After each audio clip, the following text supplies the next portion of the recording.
Introduction. Hello everyone, I'm the narrator, and I'm here to help you today. I know you're using this video to sleep, so before we start, please like the video and subscribe to the channel. Also, let me know where you're from and what time it is as you're watching. Relax and unwind.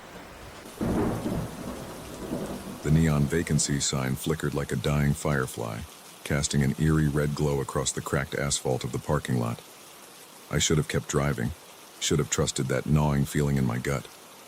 But fatigue clouded my judgment, and the thought of another hour on the road with two cranky kids in the backseat made the rundown Desert Palms motel seem like an oasis. I pulled our SUV into a space near the office, the headlights illuminating peeling paint and boarded-up windows. "We're just staying for the night," I reassured my wife, Sarah, as much as myself. She nodded, her eyes heavy with exhaustion. The bell above the door jangled discordantly as I stepped into the office. The air inside was thick and musty, like old books left in a damp basement. Behind the counter stood a man who looked as worn as the motel itself, sunken cheeks, yellowed teeth, and eyes that didn't quite focus on me. "Need a room?" I said, trying to sound more confident than I felt. The clerk's gaze drifted over my shoulder, as if looking at something, or someone, behind me. I turned, but there was only the empty parking lot visible through the grimy window. "Just you?" he asked, his voice a dry rasp. "No, my wife and two kids are in the car." A smile crept across his face, slow and unsettling. "Family vacation, eh? How nice."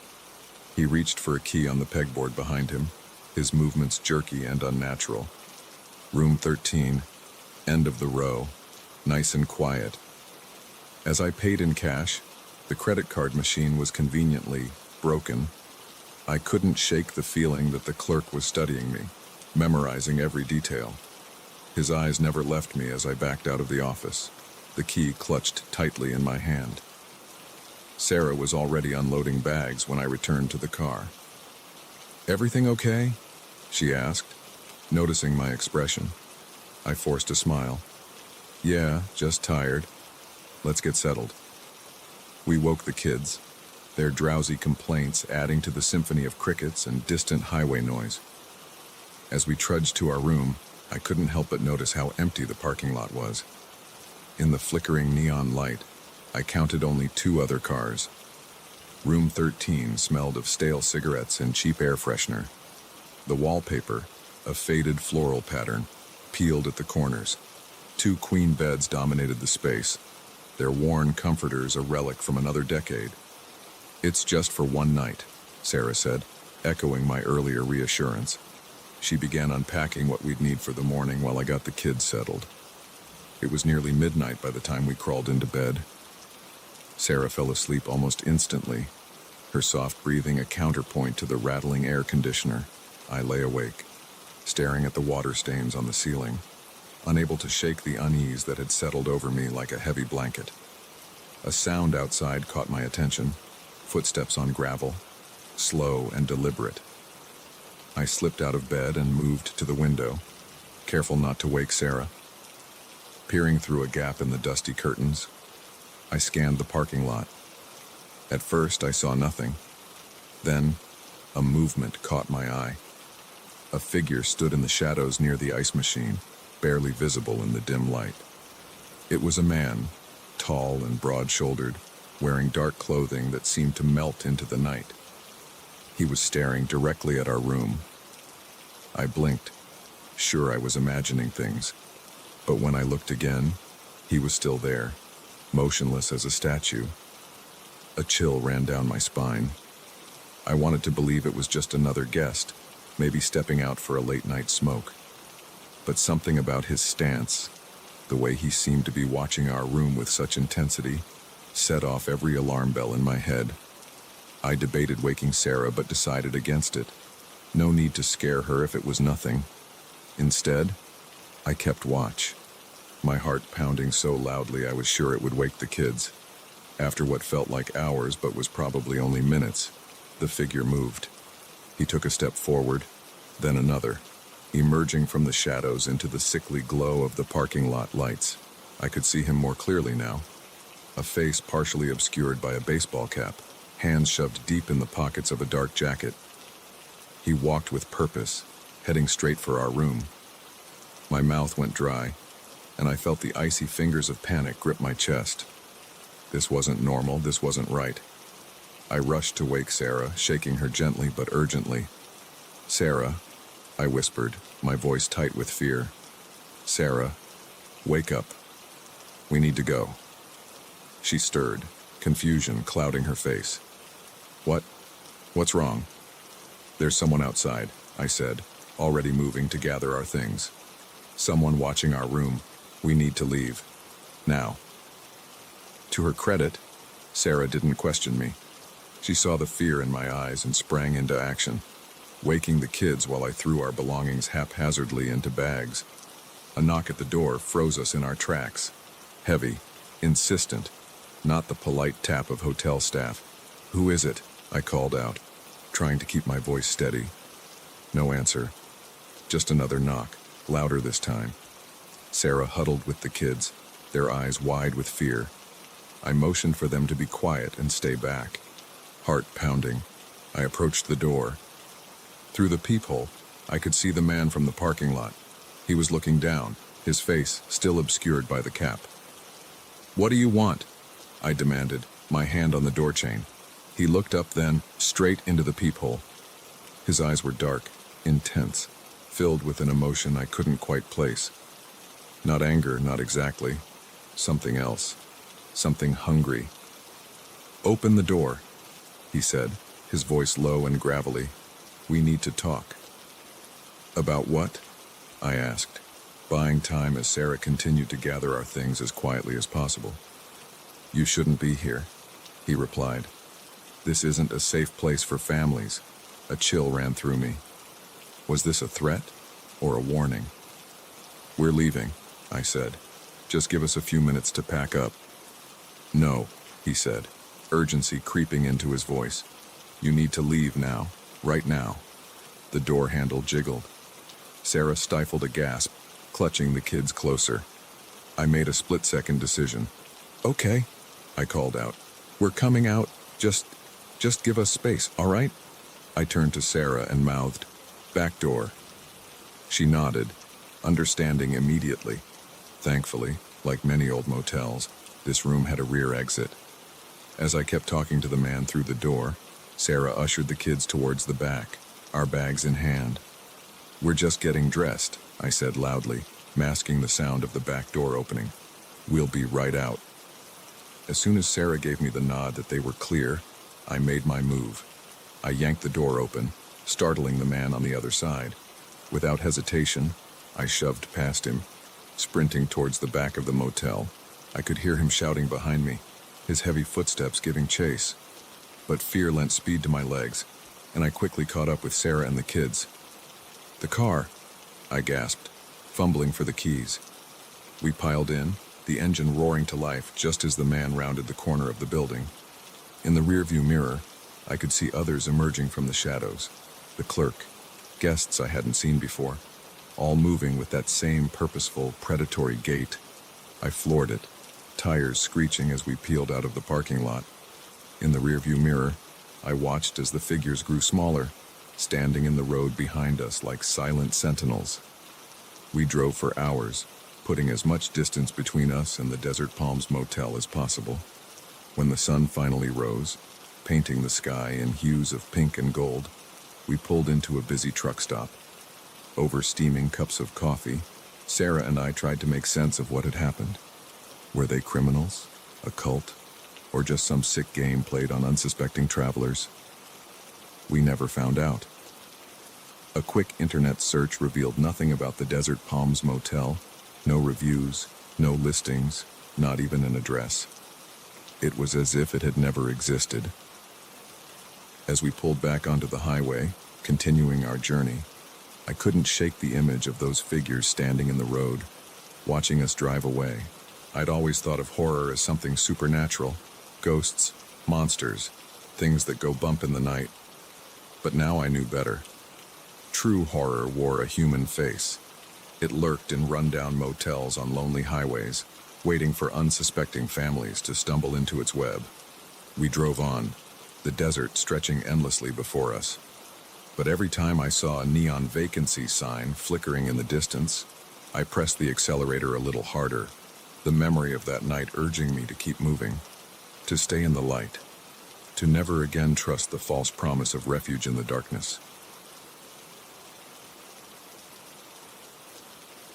The dusty tome fell open with a sickening crack, releasing a cloud of ancient particles that danced in the dim light of the library's hidden alcove. As the dust settled, my eyes locked onto a page of cramped, spidery writing. The words seemed to writhe on the yellowed paper, and a chill ran down my spine as I read the first line. On this day, a darkness will descend upon our town, born from the depths of man's own wickedness. The date scrawled at the top of the page was tomorrow's date, 150 years in the future from when the book was written. I'm Evelyn Marsh, and I've been the head librarian at Millbrook Public Library for over a decade. I thought I knew every nook and cranny of this old building, every book on its shelves. But I was wrong. So very wrong. It started on a Tuesday, one of those dreary autumn days when the sky hangs low and heavy, threatening rain that never quite falls. I was reorganizing the local history section, a task I'd been putting off for months. The library was quiet, just the occasional rustle of pages or muffled cough from the few patrons scattered about. As I shifted a particularly heavy shelf, my hand brushed against something behind it. Curious, I peered into the gap and saw the edge of what looked like a curtain. My heart quickened as I pulled the shelf further out, revealing a hidden alcove I'd never known existed. The space was small, barely big enough for a person to stand in. But it was the contents that made my breath catch in my throat. Shelves lined the walls, packed with books unlike any I'd seen before. Their spines were unmarked, bound in cracked leather that seemed to absorb the light. I reached for the nearest one, my fingers trembling slightly as I pulled it from the shelf. That's when I found the first prediction, the one about darkness descending on our town. I told myself it was just a coincidence, a vague prophecy that could apply to anything. But as I flipped through more pages, my disbelief turned to horror. The book detailed events in Millbrook's history with uncanny accuracy, fires, floods, scandals that had rocked our small community. But it didn't stop at the present. It continued on, describing future events with the same matter-of-fact tone.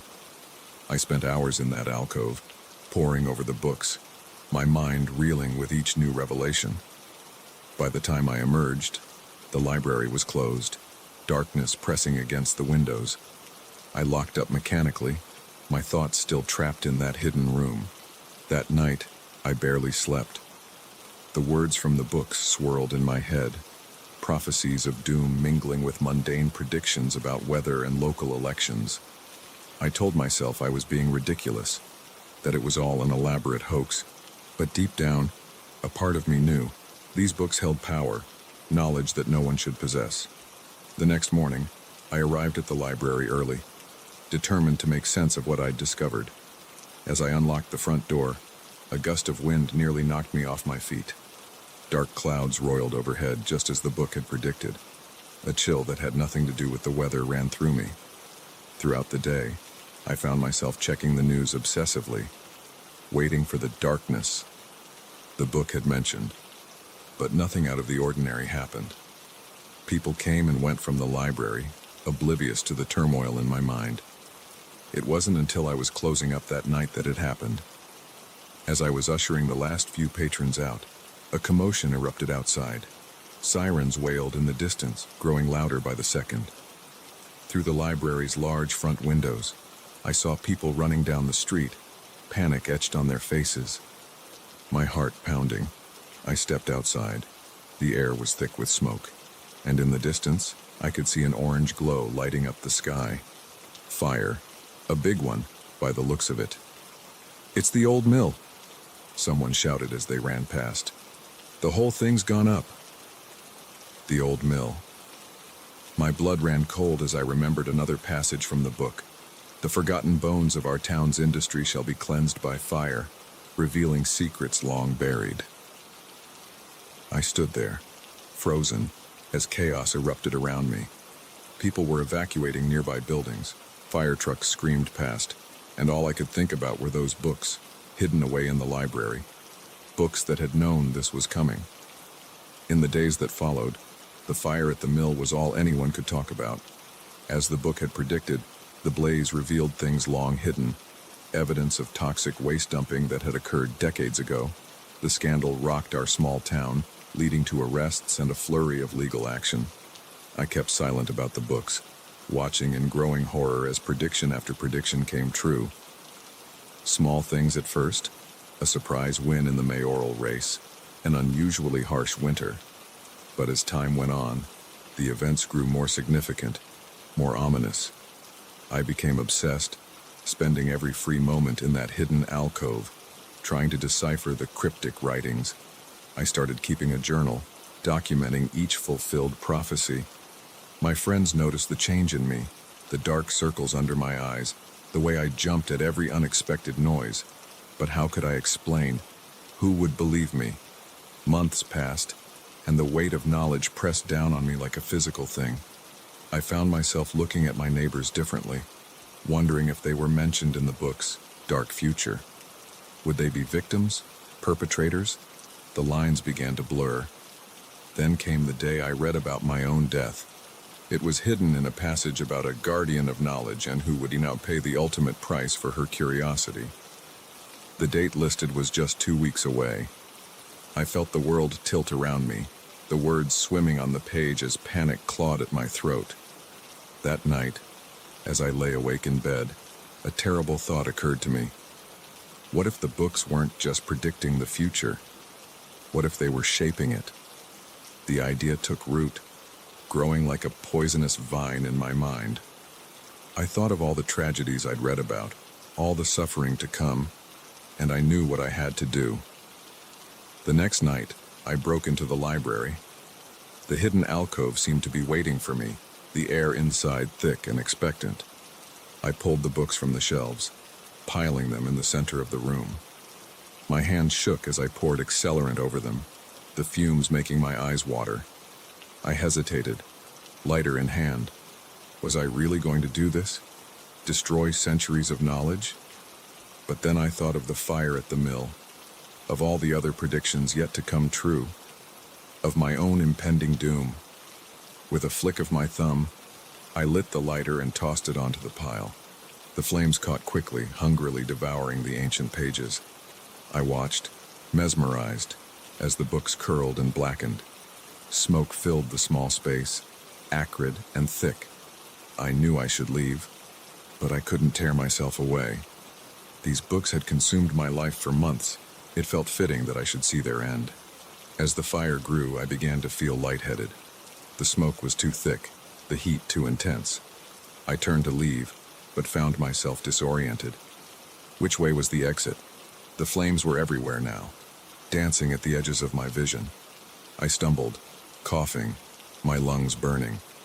In that moment, as consciousness began to slip away, a terrible clarity came over me. The books had predicted this too, the guardian of knowledge, paying the ultimate price. In trying to change the future, I had fulfilled it.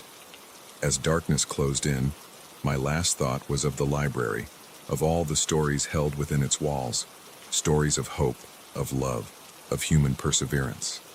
And I realized too late that in my fear of the dark predictions, I had forgotten about all the light that existed alongside them. They found my body the next morning, amidst the charred remains of the hidden alcove. The fire had been contained, thanks to the library's sprinkler system, but the books and their terrible secrets were gone. In the aftermath, as the town mourned and speculated, no one knew the full truth of what had happened that night. No one knew about the books that had predicted it all, and perhaps that was for the best. Some knowledge, I learned too late, is too dangerous to possess. But sometimes, in the quiet corners of the rebuilt library, patrons swear they can smell smoke, can hear the whisper of pages turning when no one's there. And in those moments, I wonder, did I really destroy all the books? Or are there more out there, waiting to be discovered, waiting to reveal the dark futures yet to come?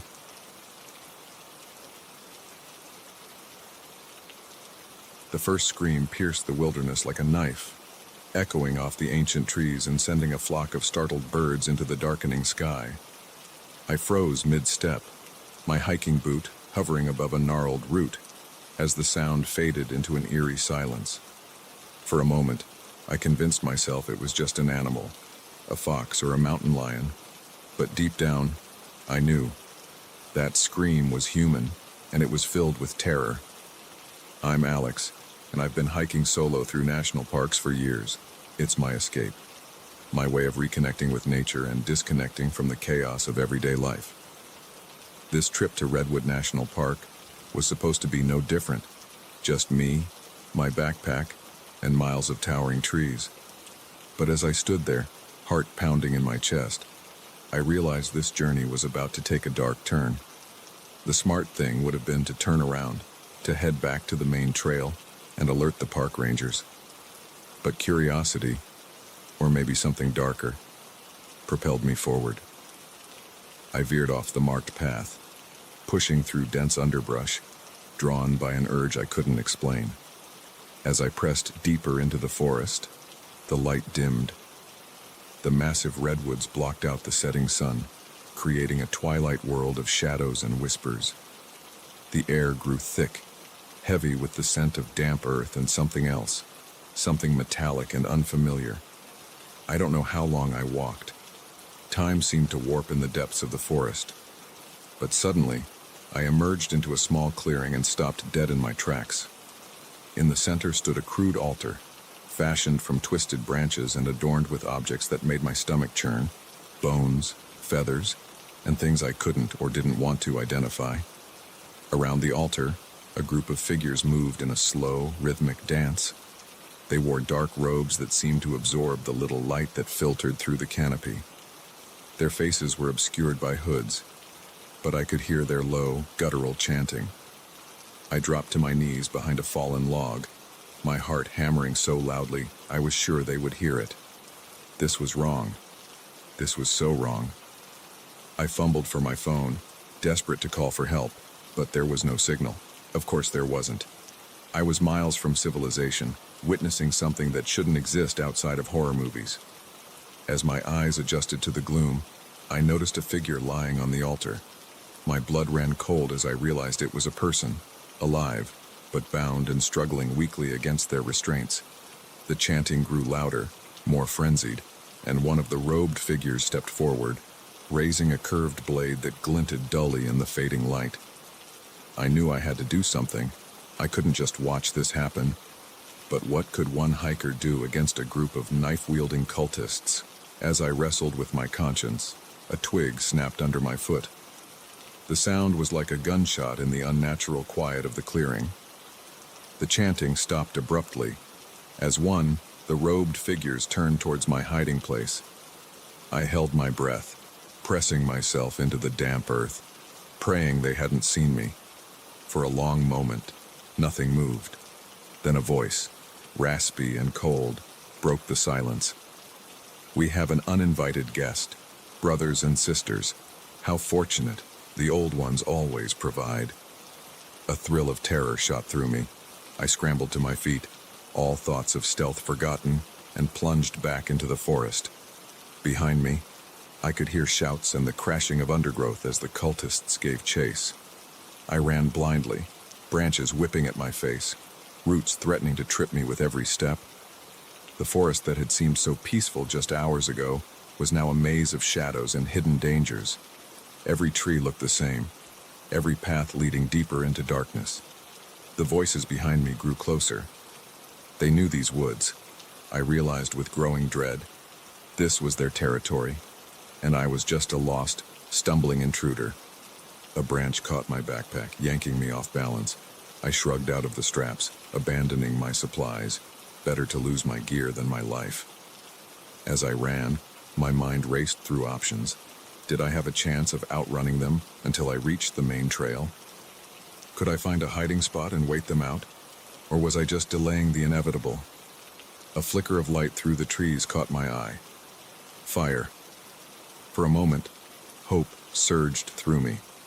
Campers, maybe, or even park rangers. But as I changed course towards the light, a horrible realization dawned. I had somehow run in a circle, ending up back near the clearing with the altar. I skidded to a stop at the edge of the firelight. The cultists had returned to their ceremony, but now they moved with an urgency that sent chills down my spine. The figure on the altar was thrashing wildly, their muffled screams barely audible over the frenzied chanting. I knew I should run, should use this chance to put as much distance between myself and this nightmare as possible, but the thought of leaving that person to die gnawed at me. I had to do something, even if it was stupid and reckless. Looking around desperately, I spotted a hefty branch lying nearby. It wasn't much of a weapon, but it was better than nothing. Taking a deep breath, I grabbed the branch and charged into the clearing, screaming at the top of my lungs. The element of surprise worked in my favor. The cultists scattered, momentarily stunned by my sudden appearance. I raced to the altar, my makeshift club swinging wildly. I managed to connect with one robed figure, sending them sprawling. I reached the altar and began tugging at the ropes binding the victim. Up close, I could see it was a young woman, her eyes wide with terror and confusion. "I'm going to get you out of here," I gasped, my fingers fumbling with the knots. But my advantage was short-lived. A hand grabbed my shoulder, spinning me around. I found myself face to face with one of the cultists, his hood thrown back to reveal a face contorted with rage. "Fool," he snarled. "You cannot stop what has been set in motion." I swung my branch, but he caught it easily, wrenching it from my grasp. As he raised it to strike, a piercing whistle cut through the air. The cultist froze, his head snapping towards the sound. "This is the park service. Everyone stay where you are." Relief flooded through me as flashlight beams cut through the darkness. Park rangers poured into the clearing, their shouts filling the air. The cultists broke ranks, fleeing into the woods, but the rangers were prepared. I watched in a daze as several were tackled and handcuffed. A ranger approached me, concern etched on her face. "Are you all right, sir? Are you injured?"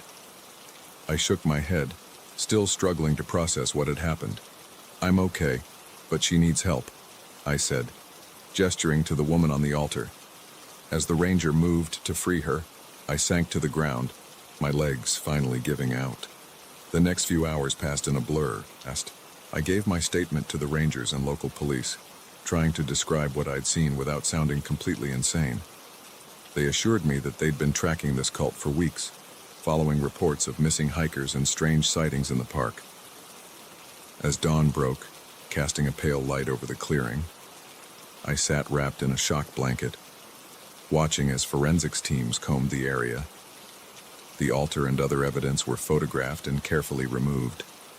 It all seemed surreal, like a dream I couldn't quite shake off. The young woman I'd tried to save was taken to a hospital. Before leaving, she gripped my hand tightly. "Thank you," she whispered, her voice hoarse. "If you hadn't come..." She trailed off, her eyes filling with tears. I nodded, unable to find words. In the days and weeks that followed, I gave more statements, attended identification comparison lineups, and tried to piece my life back together. The story made national news. Hiker uncovers deadly cult in national park. But the headlines couldn't capture the terror of that night, the primal fear that still jolted me awake in the dead of night. I've been asked if I'll ever go hiking again, if I've sworn off solo trips into the wilderness. The truth is, I don't know. The forest that once felt like a sanctuary now holds shadows I can't unsee. But there's a part of me that refuses to let them win, to let them taint the natural world with their darkness. Sometimes, when the memories threaten to overwhelm me, I think of that young woman. I think of how close she came to becoming another missing hiker, another unsolved mystery. And I realize that as much as I was in the wrong place at the wrong time, I was also exactly where I needed to be. The cult members who were caught are facing trial. Some are cooperating with authorities. revealing the extent of their activities, but others remain silent, their eyes holding secrets that make me shudder. I know there are more out there, more hidden altars, more dark ceremonies taking place in the shadows of our wilderness. And sometimes, in my darkest moments, I wonder if I'll ever truly escape that night in the forest, if a part of me will always be there, running through the endless trees, pursued by hooded figures and the echoes of inhuman chants. But then I look out my window, at the trees swaying in the breeze, at the birds soaring overhead, and I remember why I fell in love with nature in the first place. It's vast and wild and, yes, sometimes dangerous, but it's also beautiful and vital and worth protecting. So maybe, just maybe, I'll lace up my hiking boots again someday. But next time, I think I'll stick to the marked trails. Some parts of the wilderness, I've learned, are better left unexplored. The scream of the ambulance siren faded into the howling wind as I navigated the icy roads, my knuckles white on the steering wheel. The address glowing on my GPS was unfamiliar, a lonely dot on the outskirts of town. As the snow swirled in my headlights, obscuring the world beyond, a chill ran down my spine that had nothing to do with the sub-zero temperature. Something about this call felt different. Wrong. I'm Jake Holloway, paramedic for Millbrook Emergency Services. 10 years on the job, and I thought I'd seen it all. But nothing could have prepared me for what awaited me on that frigid winter night. The storm had been raging for hours, turning our small town into a ghostly landscape of white. Most people were hunkered down at home, waiting out the blizzard, but duty called, and when the emergency alert came through about a possible heart attack at a remote address, my partner Charlie and I loaded up the ambulance and headed out into the maelstrom. As we left the familiar streets behind, the world seemed to close in around us. The headlights barely penetrated the wall of white, and the wind buffeted the ambulance, threatening to push us off the narrow road. Charlie, usually a chatterbox, had fallen silent, his eyes fixed on the GPS as if willing it to guide us safely to our destination. "And this can't be right," I muttered as we turned onto what was little more than a dirt track, now buried under inches of snow. "Who lives all the way out here?" Charlie shrugged, his face pale in the glow of the dashboard lights. "Dispatcher said it was an old man, probably some hermit who likes his privacy." I nodded, but the uneasy feeling in my gut only intensified. We were miles from the nearest neighbor, from any help if things went south. But there was no turning back now. Someone needed us, and it was our job to be there. After what felt like hours but was probably only minutes, a structure loomed out of the darkness. It was a house, if you could call it that, more like a ramshackle cabin that looked like it might collapse under the weight of the snow on its roof. A single light flickered in a downstairs window, the only sign of life in this desolate place. I parked as close to the front door as I dared, not wanting to get stuck in the deep snow. As we grabbed our gear and stepped out into the howling wind, the cold hit me like a physical blow, stealing my breath away. The snow was nearly up to my knees, and each step was a struggle as we made our way to the porch. The wood creaked ominously under our weight as I raised my hand to knock. Before my knuckles could make contact, the door swung open with a groan that seemed to echo in the stillness. An old man stood there, hunched and frail-looking, his rheumy eyes peering up at us from a face etched with deep lines. "Took you long enough," he grumbled, his voice barely audible over the wind. Come in. He's upstairs." Charlie and I exchanged a glance. "Sir," I said, raising my voice to be heard, "we received a call about a possible heart attack. Are you all right?" The old man waved a gnarled hand dismissively. "Not me, you fool. My brother. He's the one who needs help. Hurry up now. He doesn't have much time." Alarm bells were ringing in my head, but I pushed them aside. We had a job to do. I nodded to Charlie, and we followed the old man into the house, dragging our equipment behind us. The interior was dimly lit and cluttered, every surface covered with stacks of newspapers, old books, and items I couldn't identify in the gloom. The air was thick with the musty smell of neglect and something else, something metallic and unsettling. Up here, the old man called, already halfway up a narrow staircase. We followed, our boots leaving wet prints on the worn steps. The upper floor was even darker than the first, the only light coming from a single bare bulb swinging gently from the ceiling. The old man led us to a closed door at the end of the hallway. "In there," he said, gesturing with a trembling hand. "Please, help him." I reached for the doorknob, but Charlie's hand on my arm stopped me. His face was pale, his eyes wide. "Jake," he whispered, "something's not right here. We should call for backup." I hesitated. Charlie was right. Every instinct was screaming at me to turn around, to get out of this house and never look back. But I could hear labored breathing coming from behind the door. Someone was in there, someone who might need our help. "We can't leave," I said firmly. "Not if there's a chance we can save a life." Before Charlie could protest further, I turned the knob and pushed the door open. The smell hit me first, a coppery tang that made my stomach lurch. As my eyes adjusted to the darkness, I fumbled for my flashlight. The beam illuminated a scene that would haunt my nightmares for years to come. The walls were covered in photographs, hundreds, maybe thousands of them, overlapping and haphazardly pinned up. But these weren't family snapshots or vacation memories. These were images of death, crime scene photos, autopsy shots, pictures of accidents and murders and things too gruesome to comprehend. In the center of the room, on a bed that looked like it hadn't been changed in years, lay a figure. For a moment, I thought it was another corpse, captured in one of those terrible photographs. But then I saw the chest rise and fall with shallow breaths. "Oh God," Charlie whispered behind me. I heard the thud of our medical bags hitting the floor, followed by the sound of retching.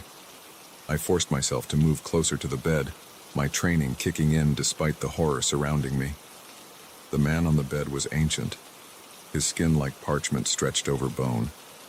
His eyes were open, staring blankly at the ceiling. "Sir," I said, my voice sounding strange and distant to my own ears. "Can you hear me? We're here to help." There was no response, no indication that he was aware of our presence. I reached for his wrist, feeling for a pulse. It was there, but weak and thready. "Charlie," I called, trying to keep my voice steady.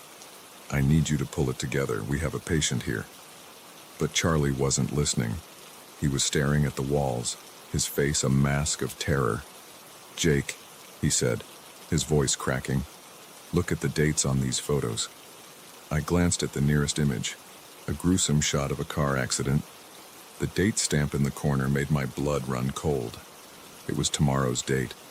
As the implications of what I was seeing sank in, a low chuckle came from the doorway. The old man who had let us in was standing there, a smile on his face that sent shivers down my spine. "You boys sure took your time getting here," he said, his voice suddenly stronger, more menacing. "But that's all right. You're right on schedule." I opened my mouth to speak, to demand answers, but no words came out. The room seemed to spin around me as I realized the terrible truth. We weren't here to save anyone. We were here to become part of this macabre collection. The old man's smile widened, revealing teeth that were unnaturally sharp. "Don't worry," he said, stepping into the room and closing the door behind him. "Your pictures will look lovely on the wall."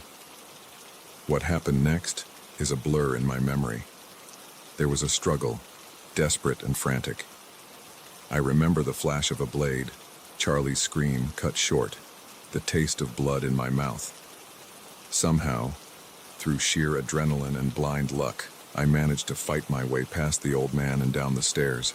I burst out of the house into the raging storm, not daring to look back. The wind tore at me as I stumbled through the deep snow, my only thought to get as far away from that house of horrors as possible. I don't know how long I ran, or how I managed to find my way back to civilization. The next clear memory I have is of sitting in the back of a police cruiser, a blanket around my shoulders, trying to explain to skeptical officers what I had seen. They found the house, eventually, but it was empty. No old men, no room full of photographs, No sign of Charlie. Just an abandoned cabin slowly being reclaimed by the forest. The official report chalked it up to hallucinations brought on by stress and the extreme weather conditions. Charlie was listed as missing, presumed dead in the blizzard, but I know what I saw. I know what was in that room. Sometimes, late at night when the wind howls outside my window, I think I can hear Charlie's voice calling for help. And I wonder, with a dread that chills me to my core, if somewhere out there, in a room full of death, there's a photograph of me with tomorrow's date. I don't work as a paramedic anymore. I can't bring myself to answer those late-night calls, to drive down dark and lonely roads. But I keep a scanner in my room, always listening. And every time I hear about a call to a remote address, and every time the storm winds pick up, I say a silent prayer for those brave souls heading out into the night, because I know what's waiting for them in the darkness. And I know that sometimes the real monsters aren't the ones in the stories. They're the ones waiting behind closed doors, with smiles like knives and rooms full of stolen souls.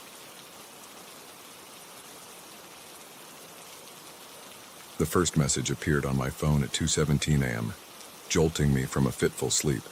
"We know what you did last summer."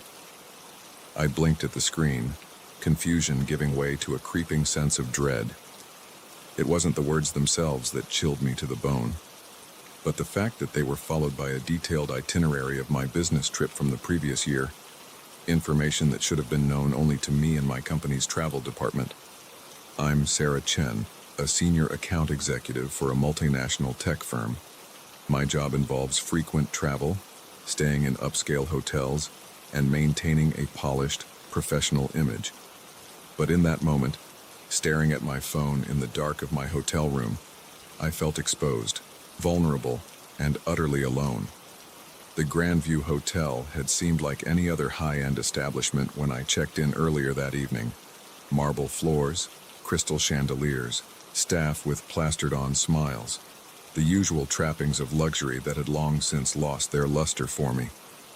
I had barely paid attention during check-in, my mind already on the big presentation I had scheduled for the next day. Now, as I sat up in bed, the opulence of the room felt oppressive. The heavy curtains, drawn against the city lights outside, seemed to press in on me. I fumbled for the bedside lamp, needing to dispel the shadows that suddenly seemed full of lurking threats. With shaking hands, I tried to trace the number that had sent the message, but it came up as unknown. I considered calling hotel security but hesitated. What would I say? That I'd received a creepy text? They'd probably dismiss it as a prank. As I debated what to do, another message flashed across my screen. "Look outside your window." My heart leaped into my throat. I wanted to ignore it, to convince myself it was just a coincidence, a sick joke. But my body moved of its own accord, drawn to the window like a moth to flame. With trembling fingers, I parted the curtains just enough to peer out.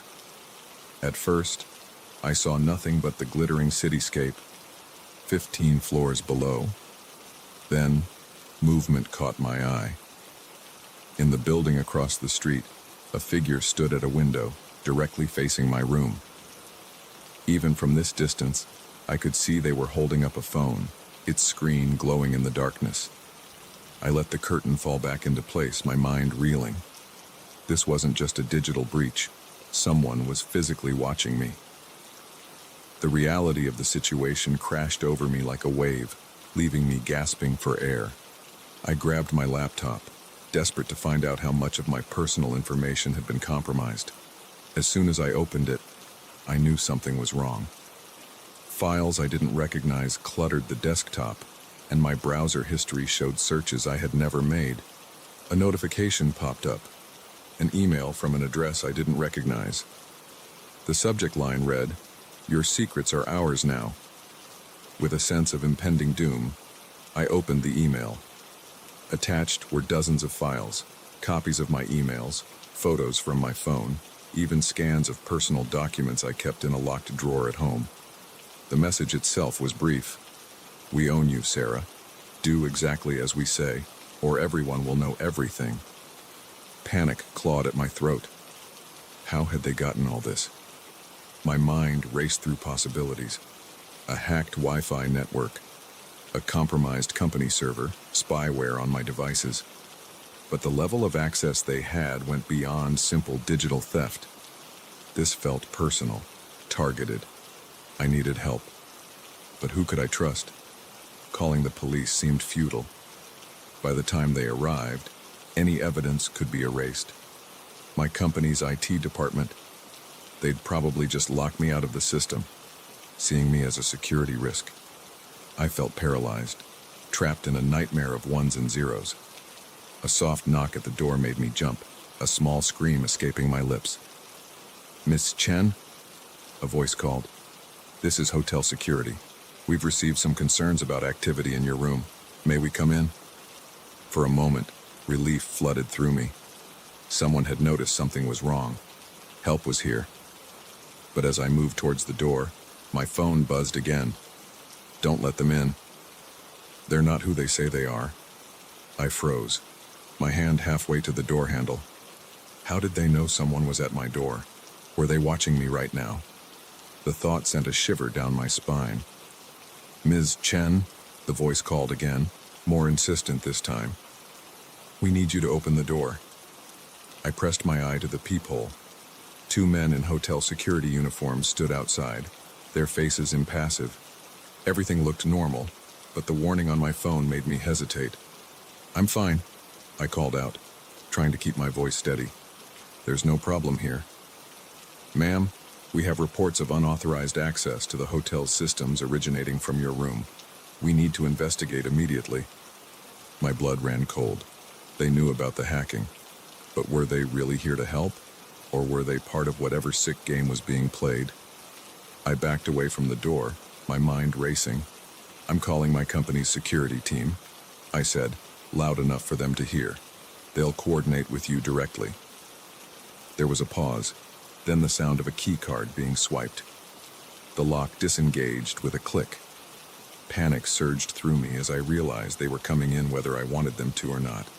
I grabbed my phone and laptop, ducking into the bathroom and locking the door just as I heard the room's main door open. Heart pounding, I turned on the shower to mask any noise and frantically typed a message to my company's emergency contact. "Help, Grandview Hotel, room 1506, security breach. Don't trust hotel staff." I hit send, praying it would reach someone who could help. Outside, I could hear the men moving around the room, their voices low and urgent. "She's not here. Check the balcony. I'll take the bathroom." A heavy knock on the bathroom door made me jump. "Miss Chen, we know you're in there. Please come out. We're here to help."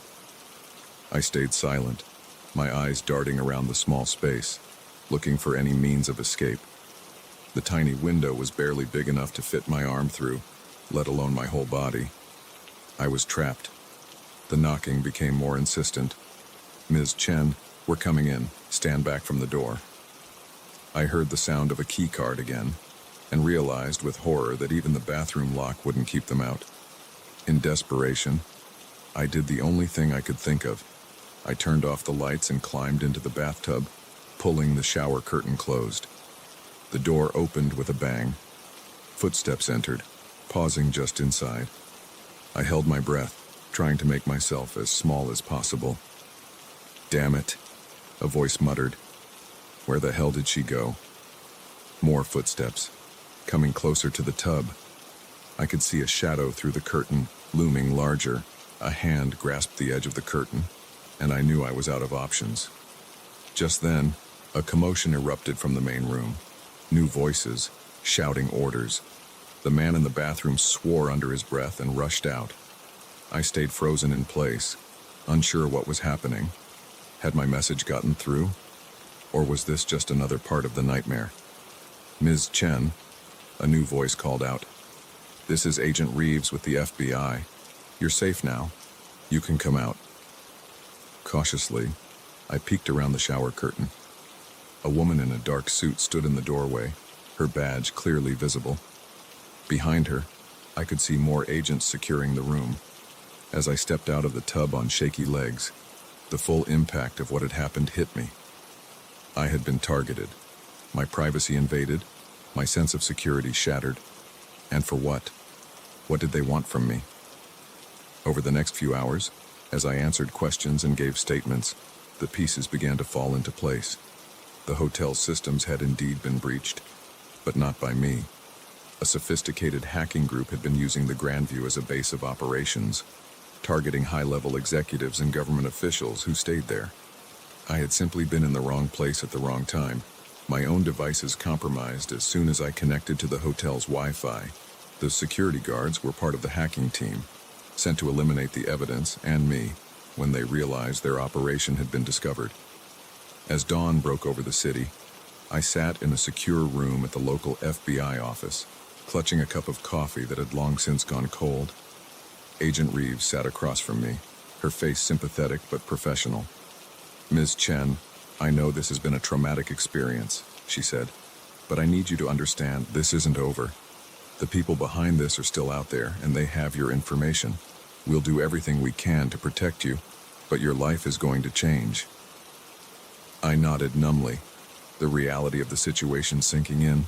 My sense of privacy, of control over my own life, had been shattered. How could I ever feel safe again, knowing that strangers had access to my most personal information? As I left the FBI office, stepping into a world that suddenly seemed full of hidden threats, I realized that the real horror wasn't the physical danger I had faced. It was the knowledge that in our hyper-connected world, our lives are more exposed than we ever realize. And sometimes, the monsters aren't hiding under the bed or in dark alleys. They're hiding in the shadows of the digital world, waiting to turn our own information against us. I checked into a new hotel that night, under an assumed name, but as I lay in bed, staring at the ceiling, I couldn't shake the feeling that somewhere out there, someone was watching, waiting for the right moment to strike again. In the digital age, true privacy might just be an illusion, and none of us are as safe as we think we are.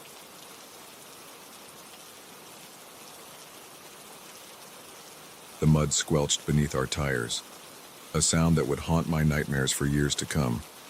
As our car sank deeper into the mire, I could feel Lisa's eyes on me, silently asking the question we were both too afraid to voice aloud. What have we gotten ourselves into? It was supposed to be a simple shortcut, a way to shave an hour off our drive back to the city after a weekend getaway in the countryside. But as the sun dipped below the horizon, painting the sky in ominous shades of red and purple, I realized that our little detour had become something far more sinister. I'm Jack, and my girlfriend Lisa and I had been dating for about a year. We both worked high-stress jobs in finance, and this weekend trip was meant to be a chance to unwind, to reconnect away from the constant buzz of emails and phone calls. Now, as I stared at the mud-caked wheels of our sedan, I would have given anything to be back in my cramped office cubicle. "Maybe we should try rocking it back and forth," Lisa suggested, her voice tight with barely contained panic. I nodded, not trusting myself to speak. I put the car in reverse, then drive, then reverse again. The engine whined in protest, but we didn't move an inch. After 10 minutes of futile attempts, I slumped back in my seat, defeat washing over me. We were well and truly stuck. "I'll try calling for a tow truck," Lisa said, pulling out her phone. Her face fell almost immediately. No signal. Of course. I peered out the windshield, trying to get my bearings. The dirt road we turned onto stretched out before us, disappearing into a thick forest. Behind us, it curved around a hill, obscuring the way we'd come. We hadn't passed any houses or signs of civilization for at least 20 minutes before getting stuck. "We can't stay here all night," I said, more to fill the silence than anything else. "I guess I'll have to walk back, see if I can find help." Lisa's hand shot out, gripping my arm. "You can't go out there alone. We don't even know where we are." She was right, of course. The thought of wandering those dark woods alone sent a chill down my spine. But what choice did we have? Before I could respond, a flicker of light caught my eye. Headlights, coming around the bend behind us. Relief flooded through me. "See? Someone's coming. We'll be out of here in no time." But as the vehicle drew closer, that relief curdled into unease. It was an old pickup truck, its once white paint now a patchwork of rust and mud. It slowed as it approached, coming to a stop a few yards behind us. Two men got out, both wearing worn overalls and boots caked with mud. The driver, a tall, lanky man with a scraggly beard, approached my window. I rolled it down, trying to ignore the warning bells going off in my head. "You folks look like you could use some help," he said, his voice gravelly and thick with a local accent I couldn't quite place. "Yeah, we're stuck pretty good," I replied, forcing a smile. "Don't suppose you have a tow rope?" The man's companion, shorter and stockier but with the same unkempt appearance, let out a wheezing laugh. "Tow rope won't do you no good here, city boy. That there's Dawson's mud, like quicksand, it is. The more you struggle, the deeper you sink." I glanced at Lisa, seeing my own uncertainty reflected in her eyes. Something about these men set my teeth on edge, but they were the only help we were likely to find out here. "Is there a garage nearby?" I asked. "Or maybe we could use your phone to call for a tow truck." The tall man shook his head, a slow smile spreading across his face. It didn't reach his eyes. "Ain't no garages round here, and cell phones don't work in these parts. Too many hills, they say." He paused, seeming to consider something. "Tell you what, we can take you back to our place. Got a landline there, and my cousin Jeb's got a tractor. Might be able to pull you out come morning." Every instinct I had was screaming at me to refuse, to lock the doors and take our chances with the mud. But what choice did we have? We couldn't stay here all night, and wandering off into those woods would be suicide. I looked at Lisa, silently asking her opinion. She gave a small, hesitant nod.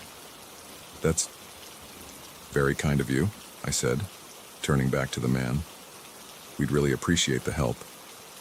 His smile widened, revealing teeth stained yellow from tobacco. "Ain't no trouble at all. We take care of our own round here." The way he said it sent a shiver down my spine. We grabbed our phones and wallets, locking the car behind us. As we approached the pickup, I noticed for the first time that it had no license plate, just another detail that made my skin crawl. The inside of the truck smelled of stale cigarettes and something else, something metallic and unpleasant that I couldn't quite identify. Lisa pressed close to me in the cramped back seat, her hand finding mine and squeezing tight. As we bumped along the dark road, the tall man, who introduced himself as Cletus, kept up a steady stream of chatter. He talked about the area, about how folks round here didn't take kindly to outsiders, about how easy it was to get lost in these woods and never be found. "Yep, these parts can be mighty dangerous if you don't know your way around," he said, his eyes meeting mine in the rearview mirror. "Good thing you ran into us, eh?" I mumbled an agreement, my mouth dry. Every turn of the road took us deeper into the wilderness, further from any hope of rescue. I tried to keep track of our route, but in the darkness, every tree looked the same. After what felt like hours, but was probably only 20 minutes, we turned onto a narrow dirt track. The truck bounced and swayed, branches scraping against the windows. Finally, we emerged into a clearing. The house, if you could call it that, looked like something out of a horror movie. A ramshackle two-story affair, its paint peeling and shutters hanging askew. A few outbuildings lurked in the shadows, their purposes unclear. The whole scene was illuminated by a single bare bulb hanging over the porch, casting everything in a sickly yellow glow. "Home sweet home," Cletus announced, killing the engine. As we got out of the truck, I noticed movement in one of the upstairs windows. A face peered out, pale and gaunt, before quickly disappearing behind a ragged curtain. Cletus must have noticed my gaze. "That's just Ma," he said. "Don't mind her. She ain't been right since Pa passed." He led us up the creaking porch steps, the boards groaning ominously beneath our feet. The front door opened before we reached it, revealing a woman who could have been Cletus's twin, right down to the tobacco-stained teeth. "Well now, what have we here?" she drawled, her eyes raking over us with undisguised curiosity. "City folk got themselves stuck in Dawson's mud. Cletus explained. Thought we'd lend him a hand. The woman's smile didn't reach her eyes. How neighborly of you, brother. Come on in, then. I'm sure our guests are parched after their ordeal. The interior of the house was no better than the outside. Peeling wallpaper, stained carpets, and an overwhelming smell of mildew and something else. Something that made my stomach churn. We were ushered into a cramped living room, the walls adorned with mounted animal heads in various states of decay. Lisa's grip on my hand tightened as we sat on a sagging couch, springs poking through the worn upholstery. "I'll fetch some tea," the woman said, disappearing into what I assumed was the kitchen. Cletus and his companion, who still hadn't spoken a word, remained standing, looming over us like sentinels. The silence stretched on, broken only by the ticking of an ancient clock on the mantelpiece. "So, about that phone," I began, but Cletus cut me off with a wave of his hand. "All in good time, city boy. First, we gotta make sure you're the right kind of folk." A chill ran down my spine. "The right kind of folk?" I echoed.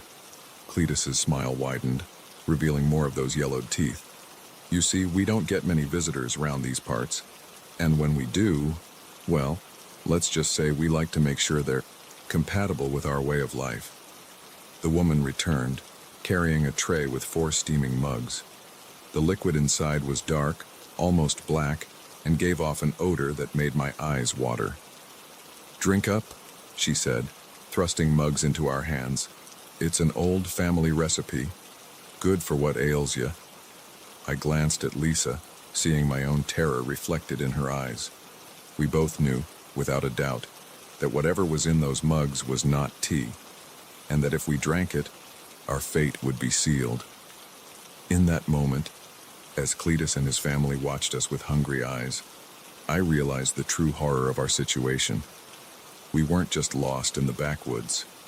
We had stumbled into a nightmare, one that had been carefully cultivated by generations of isolation and depravity. The clock ticked on, each second feeling like an eternity. I knew we had to act, had to find a way out of this. But surrounded by these people, in this house of horrors, any move felt like it could be our last. As I raised the mug to my lips, pretending to take a sip, my mind raced.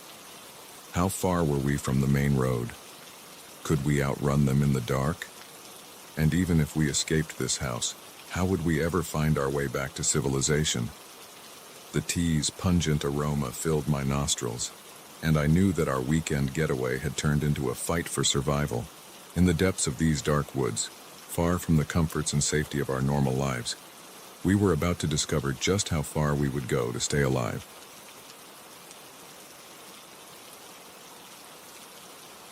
The binoculars felt unnaturally heavy in my hands as I watched the group of bird watchers trudge through the protected meadow, their boots crushing delicate wildflowers with each step.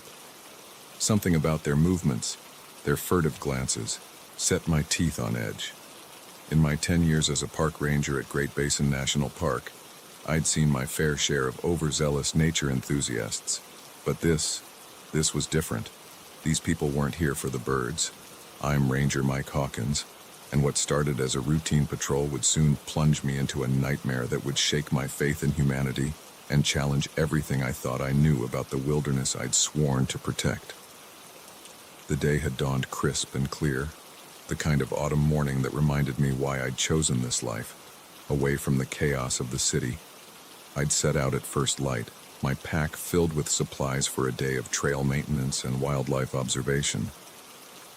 The ancient bristlecone pines, some older than civilization itself, stood sentinel as I made my way through the familiar paths. It was mid-morning when I first spotted the group, 6 of them, decked out in expensive outdoor gear, carrying an assortment of cameras and what looked like scientific equipment. Nothing unusual there. We often had researchers and serious bird watchers in the park. But as I observed them from a distance, little details began to nag at me. Their bird watching seemed haphazard at best. They'd stop randomly, huddle together in intense discussion, then move on with a sense of purpose that had nothing to do with following bird calls. And the way they scanned the tree line, It was almost as if they were looking for something specific, something that definitely wasn't avian. Curiosity piqued. I decided to approach them. As I drew closer, their conversation became audible, and what I heard made me pause mid-step. "It has to be here somewhere," a tall man with wild graying hair was saying. "The ancient texts were clear. The nexus point is within this forest." "But we've been searching for days," a younger woman replied, frustration evident in her voice. "What if the texts were wrong? What if—" She cut off abruptly as they noticed my approach. In an instant, their demeanor changed. Forced smiles appeared, and the tall man stepped forward, hand outstretched. "Ah, Ranger, lovely morning, isn't it? We were just discussing the fascinating migratory patterns of the mountain bluebird. Have you seen any around lately?" The lie was smooth, practiced. I played along, making small talk about local wildlife while my mind raced. What were they really looking for? What ancient texts had led them here? As we chatted, I noticed other oddities. Their backpacks seemed unusually heavy for a day trip, and I caught glimpses of strange symbols etched onto their equipment. One woman kept fingering a pendant around her neck, a design I'd never seen before, all angles and swirls that hurt my eyes if I looked at it too long. I left them with a warning about staying on designated trails and protecting the delicate ecosystem. But as I walked away, the hairs on the back of my neck stood up. Something was very, very wrong here. Over the next few days, I kept a close eye on the group. They would venture out at dawn, return exhausted at dusk, only to pore over maps and ancient-looking books late into the night. I overheard fragments of conversations that made no sense, talk of ley lines, cosmic convergences, and something they called the awakening. Other rangers noticed nothing amiss, laughing off my concerns. Just some New Age types communing with nature, they'd say. But I couldn't shake the feeling that these people posed a threat, not just to the park, but to something bigger. On the fourth night, I decided to follow them. I told myself it was to ensure they weren't damaging protected areas, but deep down, I knew it was more than that. I needed to know what they were really up to. I trailed them silently through the darkness, grateful for my years of experience navigating these woods. They moved with purpose, no longer bothering with the pretense of birdwatching. After an hour of hiking, they reached a small clearing I'd never seen before. What happened next would haunt my dreams for years to come. The group formed a circle in the center of the clearing. The tall man, clearly their leader, began to chant in a language I'd never heard before. The others joined in, their voices rising in an eerie harmony that seemed to make the very air vibrate. Suddenly, the ground at the center of their circle began to glow. A pale, sickly light seeped up from the earth, forming tendrils that wrapped around the chanters' legs. They showed no fear. If anything, their voices grew more fervent. I wanted to run, to radio for backup, to do anything but stand there watching. But I was rooted to the spot, my body refusing to obey my panicked mind. The chanting reached a fever pitch, and the light erupted into a pillar that shot into the night sky. For a moment, I could have sworn I saw something in that light. Shapes that didn't obey the laws of physics, eyes that belonged to no earthly creature. And then, as suddenly as it began, it was over. The light vanished, plunging the clearing into darkness. The silence that followed was deafening. As my eyes readjusted, I saw the group sprawled on the ground, apparently unconscious. I should have gone to check on them, to call for medical help. Instead, I ran. I ran faster than I ever had in my life, branches whipping my face, roots threatening to trip me at every step. I didn't stop until I reached my cabin, where I collapsed, gasping for breath, my mind reeling from what I'd witnessed. The next morning, I half convinced myself it had all been a nightmare. But when I went to check the clearing, I found evidence I couldn't ignore. The grass in a perfect circle was withered and black, as if burned by some intense heat. And at the center, half buried in the scorched earth, was a small object that made my blood run cold. a carved figurine of some creature that could not possibly exist in our world. I knew I had to report what I'd seen, but who would believe me? How could I explain the inexplicable without sounding like I'd lost my mind? As I stood there, wrestling with my decision, I heard a twig snap behind me. I whirled around to find the group's leader standing at the edge of the clearing, watching me with eyes that suddenly seemed too old, too knowing for a human face. "You saw, didn't you, Ranger?" he said, his voice carrying an undertone I couldn't quite place. "You witnessed the beginning." "The beginning of what?" I managed to ask, my mouth dry. His smile was both beatific and terrifying. "The awakening, of course. This world has slumbered for too long, ignorant of the greater realities that surround it. We are simply opening its eyes." I wanted to argue, to tell him he was insane. But the memory of that otherworldly light, of the shapes I'd glimpsed within it, stopped the words in my throat. "You have a choice to make, Ranger," he continued, taking a step closer. "You can try to stop us, futile as that would be, or you can join us. Help us usher in a new age of enlightenment." In that moment, I realized the true horror of the situation. It wasn't just about protecting the park anymore. These people, this awakening they spoke of, it threatened everything. The world as we knew it was in danger, and I was possibly the only one who knew. "I'll give you time to consider," the man said, turning to leave. "But not too much time. Events have been set in motion that cannot be undone. The choice is yours. Evolve with us, or be left behind in a world that will soon cease to exist as you know it." As he disappeared into the trees, I stood there, the weight of his words crushing down on me. I was just a park ranger, used to dealing with lost hikers and the occasional problem bear. How could I possibly hope to stop whatever madness these people had unleashed? But as I looked around at the ancient forest, at the mountains that had stood watch for millennia, I knew I had to try. This land, this world, was under my protection, and I would defend it, no matter the cost. I pulled out my radio, hesitating for just a moment before making the call that would change everything. "Base, this is Ranger Hawkins. We have a situation. I need to speak with the park superintendent and possibly federal authorities. It's about a threat to national security." As I waited for a response, my eyes were drawn back to the scorched circle.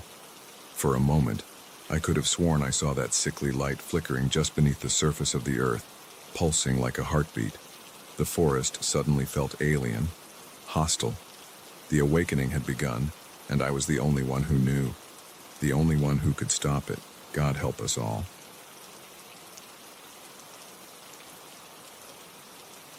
The first time I heard the voice crackling through the static, I thought I was losing my mind. It was 2:17 a.m., and I was alone in the radio station, queuing up another late-night track when suddenly, the music cut out. In its place, a raspy whisper filled the airwaves. "The bodies are buried beneath the old Carson place." I froze, my hand hovering over the control panel, as the voice continued. "You're the only one who can uncover the truth, Sarah. Don't let them silence you." My name is Sarah Mitchell, and I'm the night DJ at WBRK, a small-town radio station in the heart of Millbrook, population 5,342, or at least, that's what I thought I was. Little did I know that one cryptic message would plunge me into a world of long-buried secrets, turning my quiet life into a nightmare of conspiracy and danger. At first, I convinced myself it was just a prank. Some bored teenagers had probably hijacked our frequency for a laugh. But as the nights wore on, the messages kept coming, each one more detailed and disturbing than the last. They spoke of corrupt officials, of deals made in the shadows, of innocents who had disappeared over the years. I tried to ignore them, to focus on my job of playing music and reading weather reports. But the voice was persistent, and worse, it knew things about me, personal things I'd never shared on air. It called me by name, mentioned my childhood dog, even described the birthmark on my left shoulder.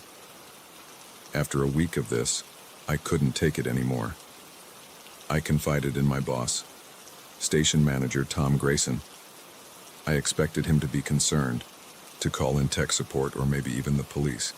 Instead, his face went pale, and he laughed it off with a forced casualness that set alarm bells ringing in my head. Probably just some interference from a CB radio, he said, not meeting my eyes. I'll have someone look into it.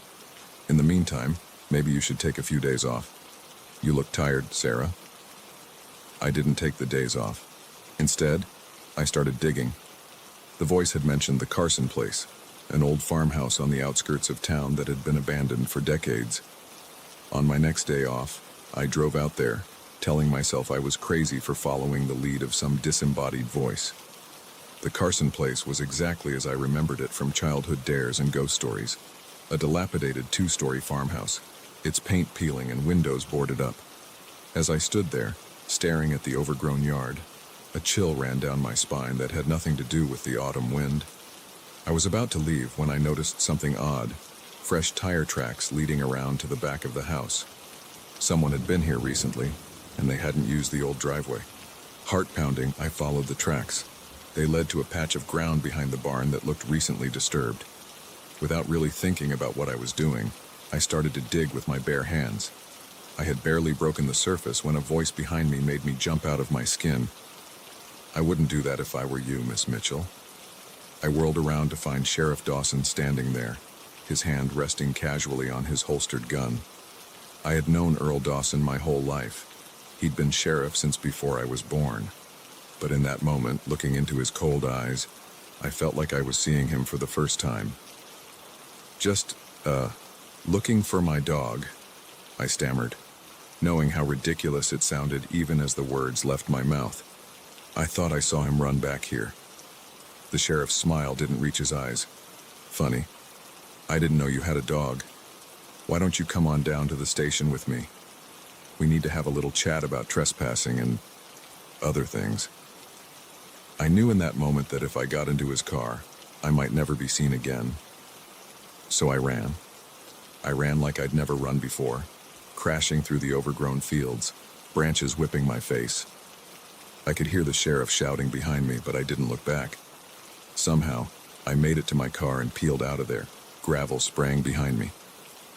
In my rearview mirror, I saw the sheriff emerge from the fields, talking urgently into his radio. I drove aimlessly for hours, my mind reeling. What had I stumbled into? What was buried on that farm, and who was trying to tell me about it?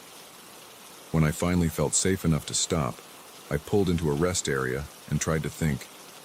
I couldn't go home. That would be the first place they'd look. I couldn't go to the police if the sheriff was involved. Who knew how deep this went? As if in answer to my silent questions, my phone buzzed with a text from an unknown number. Booth 3 at Denny's. 1 hour. Come alone if you want answers. Every instinct told me not to go, that this was how people ended up dead in ditches. But I was in too deep now. I needed to know the truth. An hour later, I sat in a vinyl booth at Denny's, my hands wrapped around a lukewarm cup of coffee, trying not to look as terrified as I felt. The door chimed, and an old man shuffled in. He looked like any other retiree you'd see in a small town, but when his eyes met mine, I knew he was the one I was waiting for. He slid into the booth across from me without a word, his roomy eyes darting around the nearly empty restaurant. "You're the voice on the radio," I said. It wasn't a question. He nodded, a sad smile creasing his weathered face. "Name's Frank. I used to work for the station back in the 70s, before everything changed." Over the next hour, Frank unraveled a tale so outlandish I would have laughed if I hadn't seen the deadly seriousness in his eyes. He spoke of a town built on secrets, of a cabal of powerful men who had been running things from the shadows for decades. The radio station, he said, was at the heart of it all. WBRK isn't just a radio station, Frank explained, his voice barely above a whisper. It's a cover. The real signal, the one that matters, is broadcast on a frequency nobody's supposed to know about. They use it to communicate, to coordinate their activities. What activities? I asked, dreading the answer. Frank's eyes grew distant. Bad things, Sarah. Things that would make your skin crawl. People who asked too many questions, who threatened to expose the truth. They had a way of disappearing. And the Carson place, that's where they ended up. I felt sick. But why tell me? Why now? Because you're different, Frank said, reaching across the table to grasp my hand. You've got the gift. You can hear the real signal, the one they think is secure. That's why I've been reaching out to you. You're our only hope of exposing them, of ending this once and for all. Before I could ask any more questions, Frank stiffened, his eyes focused on something over my shoulder, and his face drained of color. They're here, he hissed. Run. Don't trust anyone. And whatever you do, don't stop broadcasting. With surprising agility for a man his age, Frank slid out of the booth and hurried towards the back of the restaurant. I turned to see what had spooked him and saw Tom Grayson, my boss, entering the Denny's with two men I didn't recognize. Their eyes locked onto me, and I knew with chilling certainty that they weren't here for the Grand Slam breakfast. I slipped out the side door, my mind racing. Frank's words echoed in my head. Don't stop broadcasting. But how? They would be watching the station. Then it hit me, the old pirate radio setup in my garage, a relic from my rebellious teenage years. As I drove home, taking a circuitous route to shake any tails, I formulated a plan. I would use the pirate radio to broadcast everything I knew, to blow this whole conspiracy wide open. It was probably suicide, but I couldn't stay silent. Not anymore. I spent the next 48 hours in a fever of activity, gathering evidence, recording my story, and preparing for the broadcast that would change everything. I slept in short bursts, jumping at every sound, half expecting to see shadowy figures breaking down my door. Finally, as the sun set on the second day, I was ready. With shaking hands, I powered up the old transmitter. Static filled the air, and then my voice crackled through the speakers. This is Sarah Mitchell, and I'm here to tell you the truth about Millbrook. Everything you thought you knew is a lie. I spoke for hours, laying out every detail Frank had told me, every scrap of evidence I'd uncovered. I named names, exposed decades of corruption and violence. As I talked, I could almost feel the town waking up, the truth spreading like wildfire. I was so focused on my broadcast that I almost missed the sound of approaching sirens. They were coming for me. The men behind the conspiracy, their facades of respectability stripped away by my words, but it was too late for them to stop it. The truth was out there now, spreading across the airwaves, impossible to contain. As I heard the screech of tires in my driveway, I allowed myself a small, grim smile. Whatever happened next, Millbrook would never be the same. The dark secrets hidden beneath its quaint small-town exterior had been dragged into the light. And me, I was just the messenger, the unlikely hero who had given voice to the whispers and the static. The door burst open, flashlight beams cutting through the darkness. But I kept talking, my voice steady now. Because in that moment, I wasn't just Sarah Mitchell, small-town DJ. I was the voice of truth, the breaker of silence, and no matter what they did to me, that voice would never be silenced again. The flames danced hypnotically, casting long shadows across the beach. We laughed and shared stories, our voices mingling with the crash of waves. It was supposed to be the perfect end to a perfect summer. None of us could have imagined that beyond the circle of firelight, hidden in the dunes, a sinister plot was unfolding, one that would shatter our innocence and plunge us into a nightmare we never saw coming. I'm Jake, and this is the story of how a simple beach bonfire turned into a night of terror that would haunt us for years to come. There were 5 of us gathered around the fire that night. Me, my girlfriend Amber, our best friends Mike and Sarah's younger brother Tim. We'd all grown up together in this sleepy coastal town, and now, on the cusp of leaving for college. We wanted one last hurrah before life scattered us to the winds. The night started innocently enough. We roasted marshmallows, shared beers smuggled from our parents' fridges, and reminisced about childhood adventures. The mood was bittersweet, excitement for the future tinged with nostalgia for the past we were leaving behind. It was around midnight when things took a turn. Tim, always the restless one, decided to go for a walk along the shoreline. We barely noticed him leave, caught up in our own conversations, but when he came running back 15 minutes later, his face pale and eyes wide with fear, we knew something was wrong.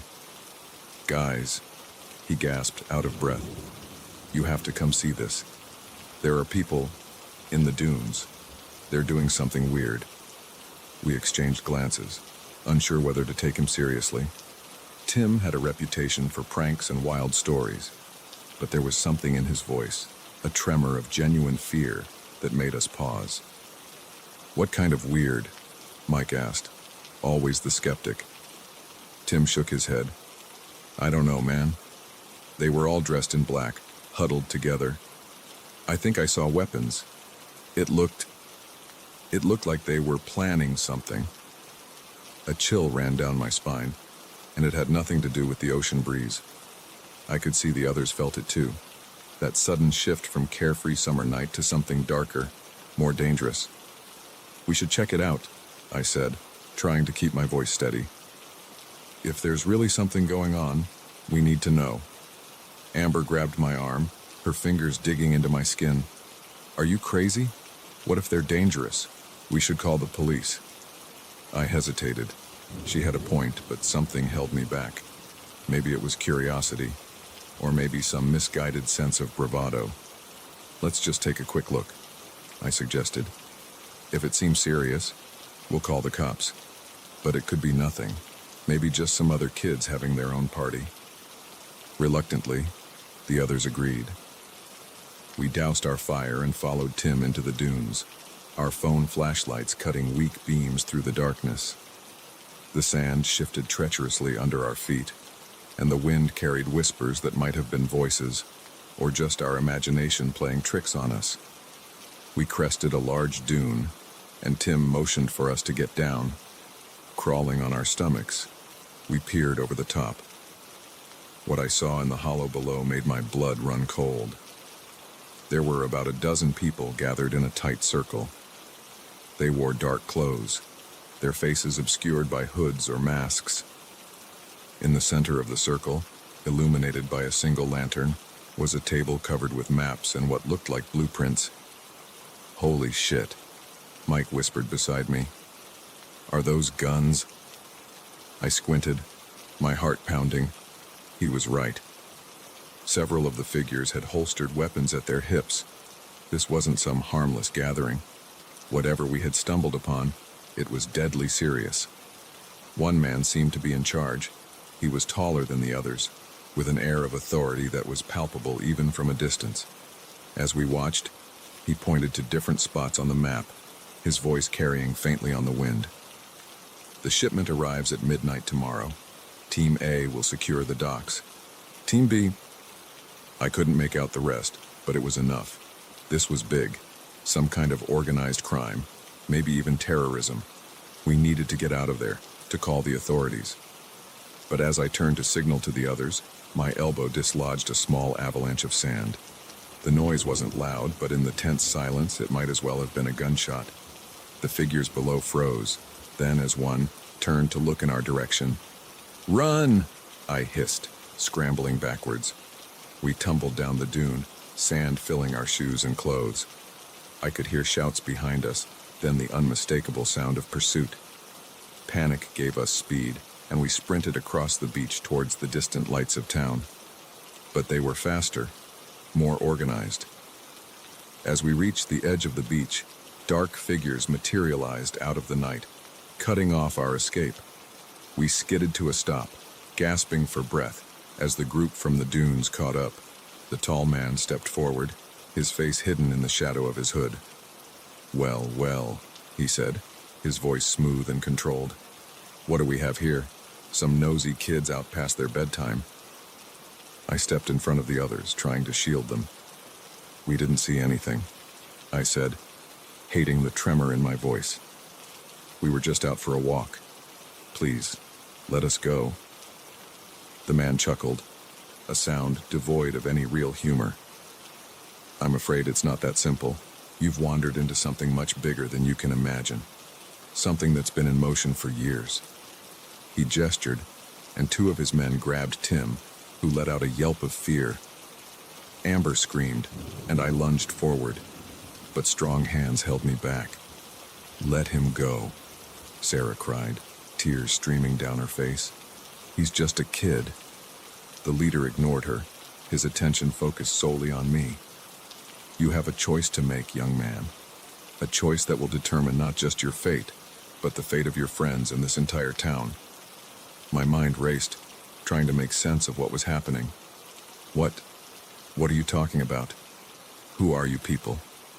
He pulled back his hood, revealing a face I recognized with a jolt of shock. It was Mayor Callahan, the man who had handed me my high school diploma just 2 months ago. We are the guardians of this town, he said, his voice taking on an almost reverent tone. For generations, we have protected Sandpoint from the outside world, ensuring our way of life continues undisturbed. What you witnessed tonight is just a small part of what we do to keep this community safe and prosperous.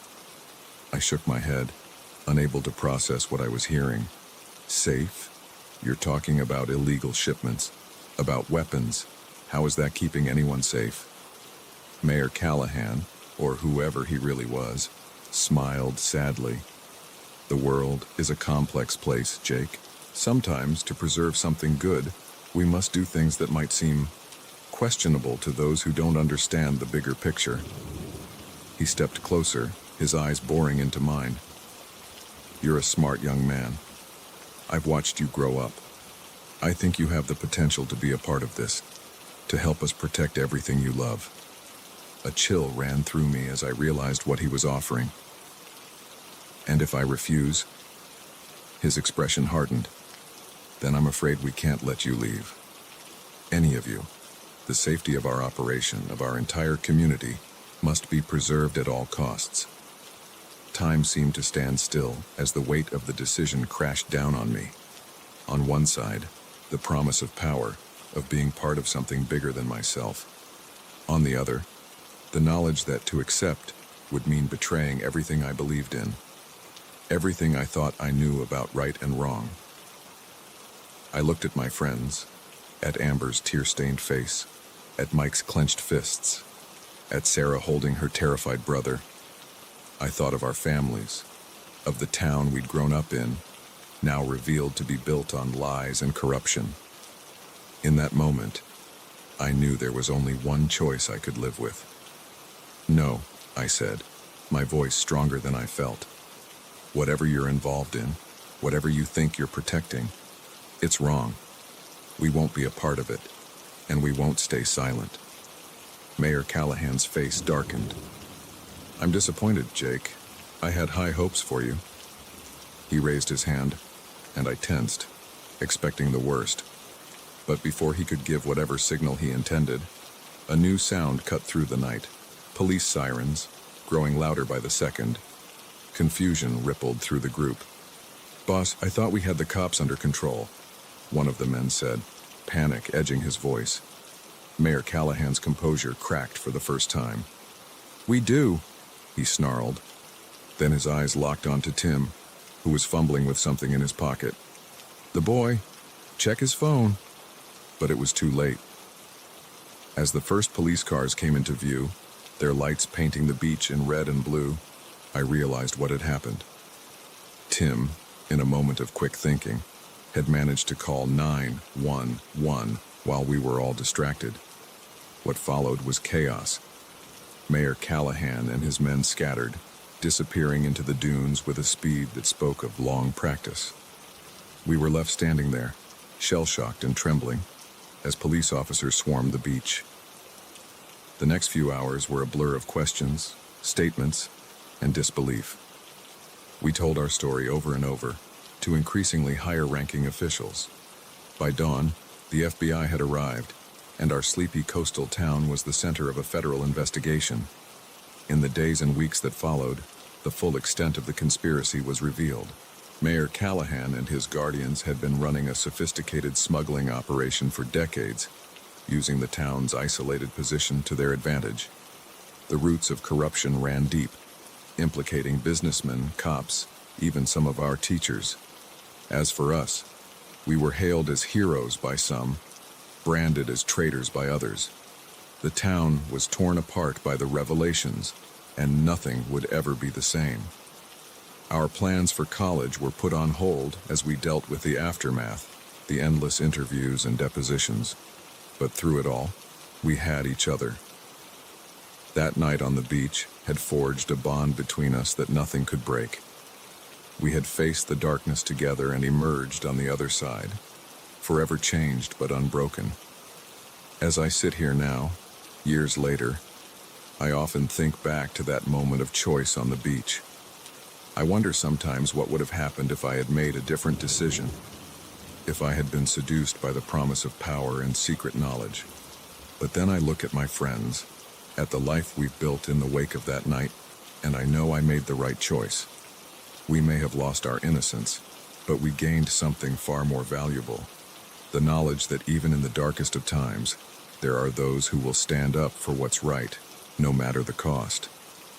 The bonfire that was meant to mark the end of our childhood became the crucible in which our true selves were forged, and though the flames have long since gone out, the light of that night continues to guide us, a reminder that sometimes the greatest adventures and the greatest dangers are found not in distant lands, but in the hidden corners of the places we call home. The first words I heard him speak sent a chill down my spine, not because of what he said, but how he said it.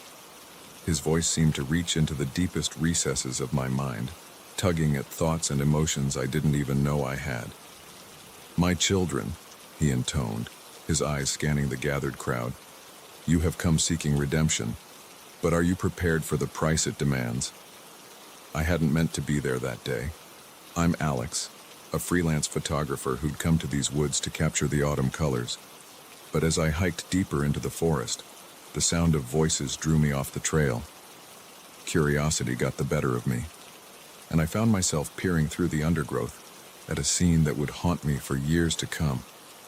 In a small clearing stood a man unlike any I'd ever seen, tall and lean, with long gray hair and a beard that seemed to flow like water. He was dressed in simple robes that somehow made him look both ancient and timeless. Around him, a group of maybe 30 people sat in rapt attention, their eyes never leaving his face.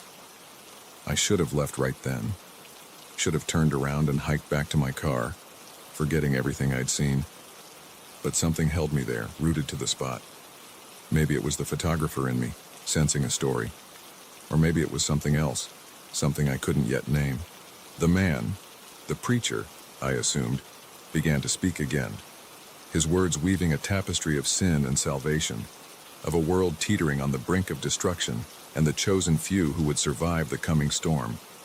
It should have sounded crazy, the ramblings of yet another doomsday prophet, but there was a power in his voice, a conviction that made even the most outlandish claims seem not just possible, but inevitable.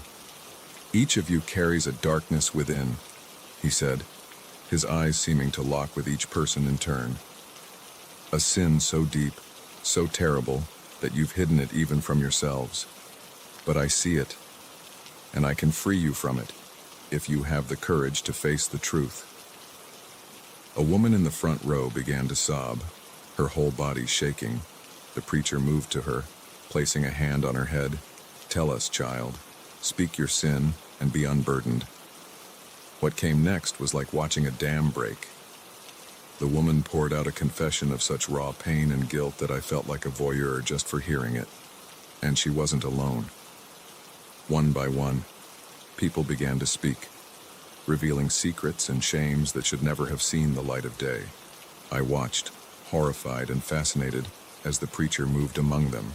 With each confession, he would nod solemnly, sometimes offering words of comfort, other times prescribing bizarre penances. "You must fast for 7 days and nights," Moini told one man. To another, "You will walk barefoot through the forest until your feet bleed and then keep walking." It was madness. Dangerous, manipulative madness. I knew I should do something, call the police, try to intervene.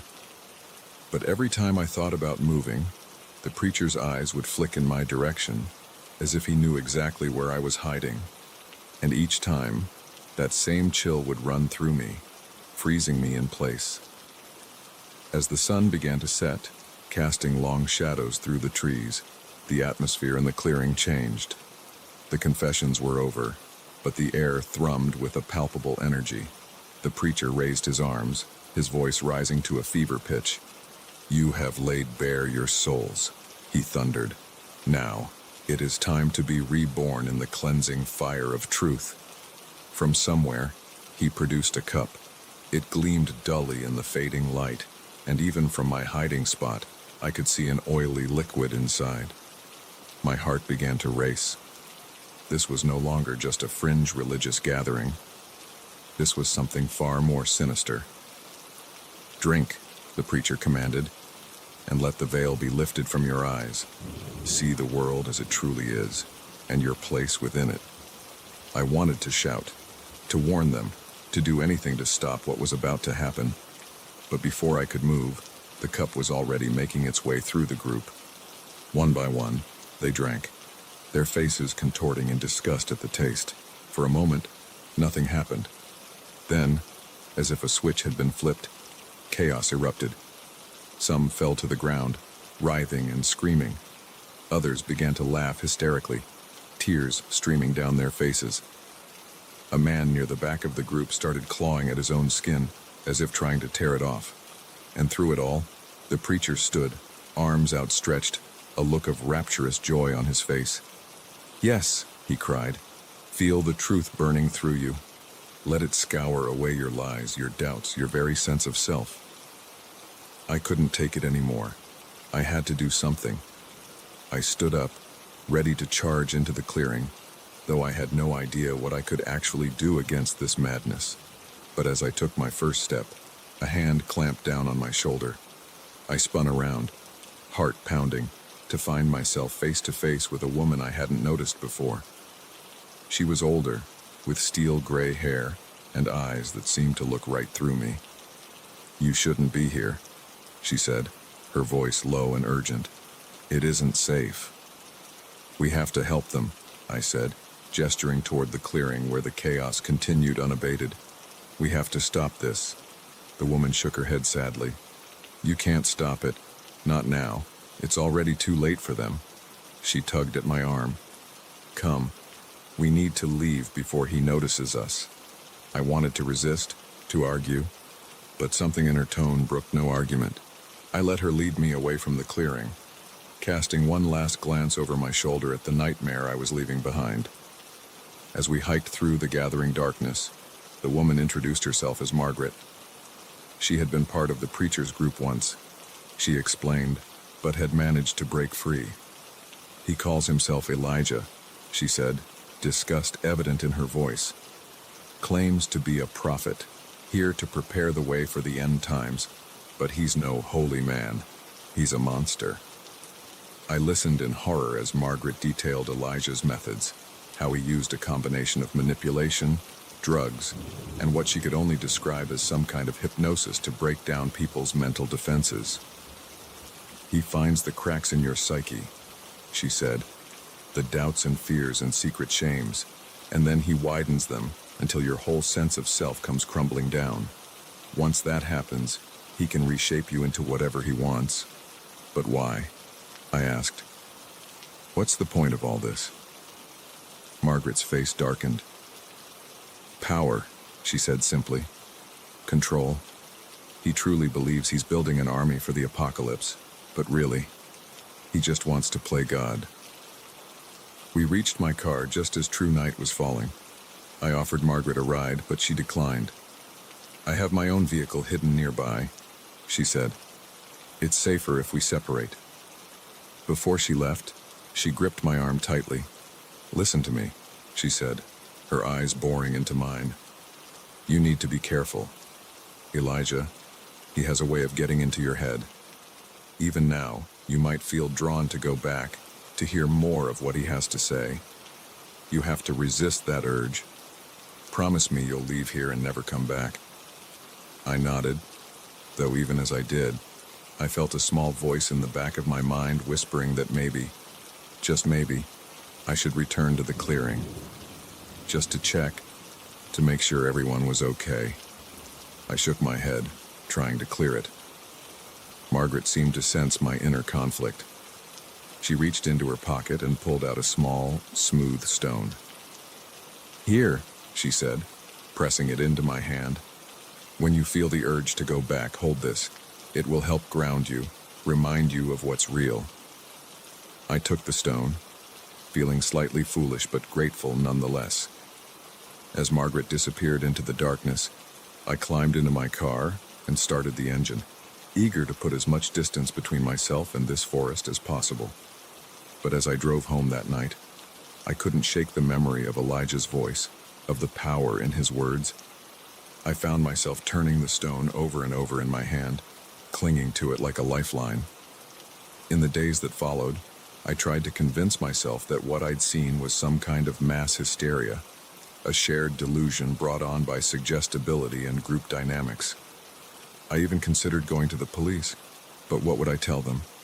That I'd stumbled upon a cult in the woods, that their leader might have supernatural powers of persuasion. They'd laugh me out of the station. But worse than the memories of what I'd seen were the dreams that began to plague me. Night after night, I found myself back in that clearing, listening to Elijah's sermon. Only in the dreams, I wasn't hiding in the bushes. I was sitting with the others, hanging on his every word, feeling a sense of belonging and purpose I'd never known in my waking life. I'd wake from these dreams in a cold sweat, my hand automatically reaching for the stone Margaret had given me. But each time, the urge to return to the forest grew stronger. A week after my encounter in the woods, I found myself driving back towards the area, the stone clutched tightly in my fist.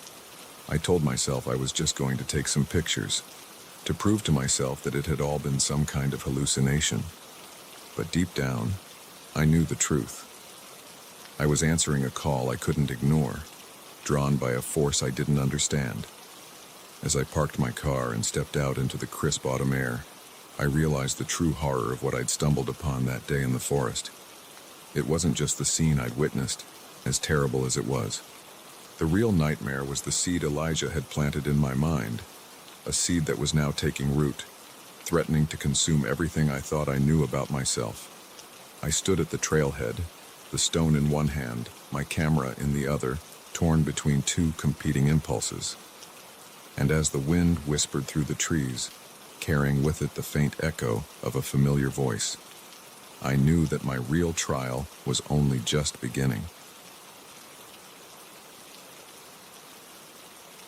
The first note was innocuous enough, a yellow post-it stuck to my computer monitor with a simple message: "Your coffee order, large Americano, 2 sugars." I brushed it off as a kind gesture from a coworker, maybe the new intern trying to make a good impression. It wasn't until the third note appeared, listing my home address and the color of my bedroom curtains, that the icy fingers of fear began to creep up my spine. My name is Emily Chen, and I've worked at Grace & Associates for 5 years as a marketing analyst. It's a typical office job. Cubicles, water cooler gossip, the rhythmic hum of photocopiers providing the soundtrack to our 9-to-5 lives. I've always been the quiet one, head down, work hard, go home. I never imagined I'd become the center of a mystery that would turn my mundane life into a waking nightmare. The notes kept coming, appearing on my desk, slipped into my purse, even tucked under my windshield wiper in the parking garage. Each one revealed a piece of information about me that became progressively more personal, more invasive. My favorite book, the name of my first pet, the date of my last gynecologist appointment. I tried to convince myself it was just a prank, albeit a cruel one. But as the weeks wore on and the notes became more frequent, more detailed, I couldn't shake the feeling of being watched. Every time I entered the office, I felt eyes on me. Casual conversations with coworkers became minefields. Was that a normal question, or were they fishing for information? I started changing up my routine. I'd take different routes to work, vary the times I went to lunch. I even bought new clothes, as if I could somehow shed the skin of the person being stalked. But still, the notes came. You looked lovely in that blue blouse yesterday. It brings out your eyes. I bet that tuna sandwich from the deli on 4th was delicious. You always did love their secret sauce. It was the little details that terrified me most. Whoever was doing this wasn't just following me or watching me at work. They knew things about my past, about my private life that no casual observer could know. I debated going to HR, but what would I say? I had no proof that this wasn't just some elaborate office joke gone too far, and a part of me feared that drawing attention to it might only encourage my stalker. So I suffered in silence, jumping at every unexpected sound, scrutinizing every casual interaction for hidden meanings. My work began to suffer. Dark circles formed under my eyes from sleepless nights spent wondering who among my coworkers harbored this obsession. Was it Tim from accounting, who always lingered a little too long by my desk? Or maybe Sarah, the receptionist whose smile never quite reached her eyes? Could it be Mr. Grayson himself, the rarely seen CEO who I'd caught staring at me during last year's Christmas party? The paranoia was eating me alive. I started seeing clues everywhere. The way Jerry from IT angled his monitor. Was he watching me through the security cameras? The fact that Melissa always seemed to be in the break room at the same time as me. Coincidence? Or careful planning? Just when I thought I couldn't take it anymore, the game changed. I arrived at work one Monday to find not a note, but a small box on my desk. With trembling hands, I opened it. Inside was a single rose and a card that read, "I've waited long enough. Meet me on the roof at midnight if you want answers. Come alone, or everyone will know your darkest secret." My blood ran cold. What secret could they possibly know? My mind raced through every mistake, every embarrassing moment, every hidden shame. Nothing seemed big enough to warrant this level of threat. But the not knowing was almost worse than any revelation could be. I spent the day in a fog, barely able to focus on my work. My coworkers must have noticed something was off, but by this point, I'd become so withdrawn that no one dared to ask. As the hours ticked by, I wrestled with my decision. Should I go to the police, ignore the demand and risk exposure, or face my tormentor and finally put an end to this nightmare? In the end, curiosity and desperation won out. At 11:45 p.m., I found myself climbing the stairs to the roof, my heart pounding so loudly I was sure it would give me away. I clutched my phone in one hand, 911 pre-dialed, and a small canister of pepper spray in the other. The night air was cool on my face as I pushed open the heavy metal door. The roof was dark, lit only by the ambient glow of the city and a waxing moon. For a moment, I thought I was alone. Then, a figure stepped out from behind an air conditioning unit.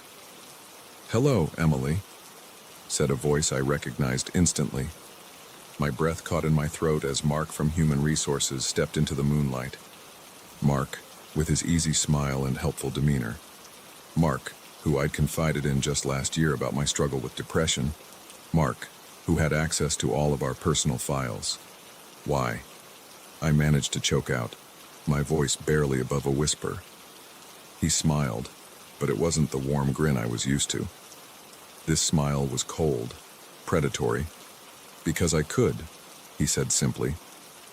"Do you have any idea how easy it is to manipulate people when you know everything about them? Their fears, their desires, their weaknesses?" As he spoke, he moved closer. I backed away, my grip tightening on the pepper spray. "Stay back," I warned, but my voice shook. Mark laughed. "Or what? You'll spray me. Scream. Go ahead. By the time anyone gets up here, I'll be gone. And tomorrow, everyone in the office will receive an email detailing your history of mental health issues. How long do you think you'll keep your job once people know you're unstable? I felt like I was going to be sick. What do you want from me? His eyes gleamed in the darkness. I want you to understand your place, Emily. Knowledge is power, and I hold all the knowledge here. You're going to do exactly as I say from now on. And if you don't? He let the threat hang in the air. In that moment, something inside me snapped. All the fear, all the paranoia of the past weeks crystallized into a white-hot rage. Without thinking, I lunged forward, pepper spray forgotten as my fist connected with Mark's smug face. He stumbled backward, more surprised than hurt. But it was enough. I ran for the door, fumbling with my phone as I fled down the stairs. This time I didn't hesitate to hit dial. The next few hours passed in a blur of police statements and HR interviews. As it turned out, Mark had been running his little game on multiple employees, using the personal information in their files to manipulate and control them. The company's security was woefully inadequate, allowing him to access data he should never have been able to see.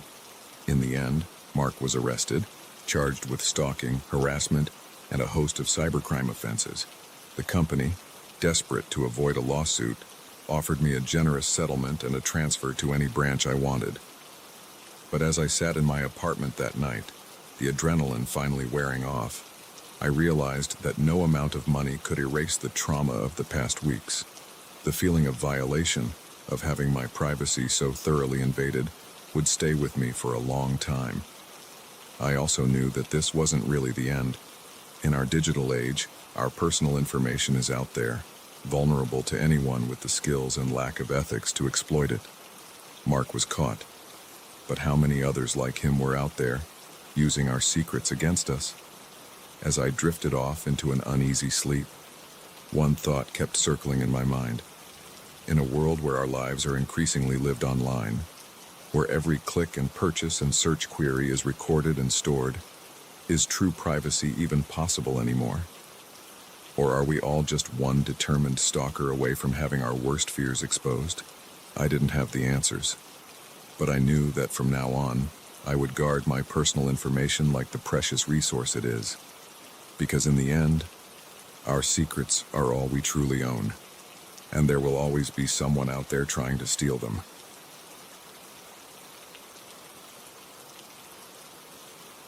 The floorboard creaked beneath my foot, and I froze.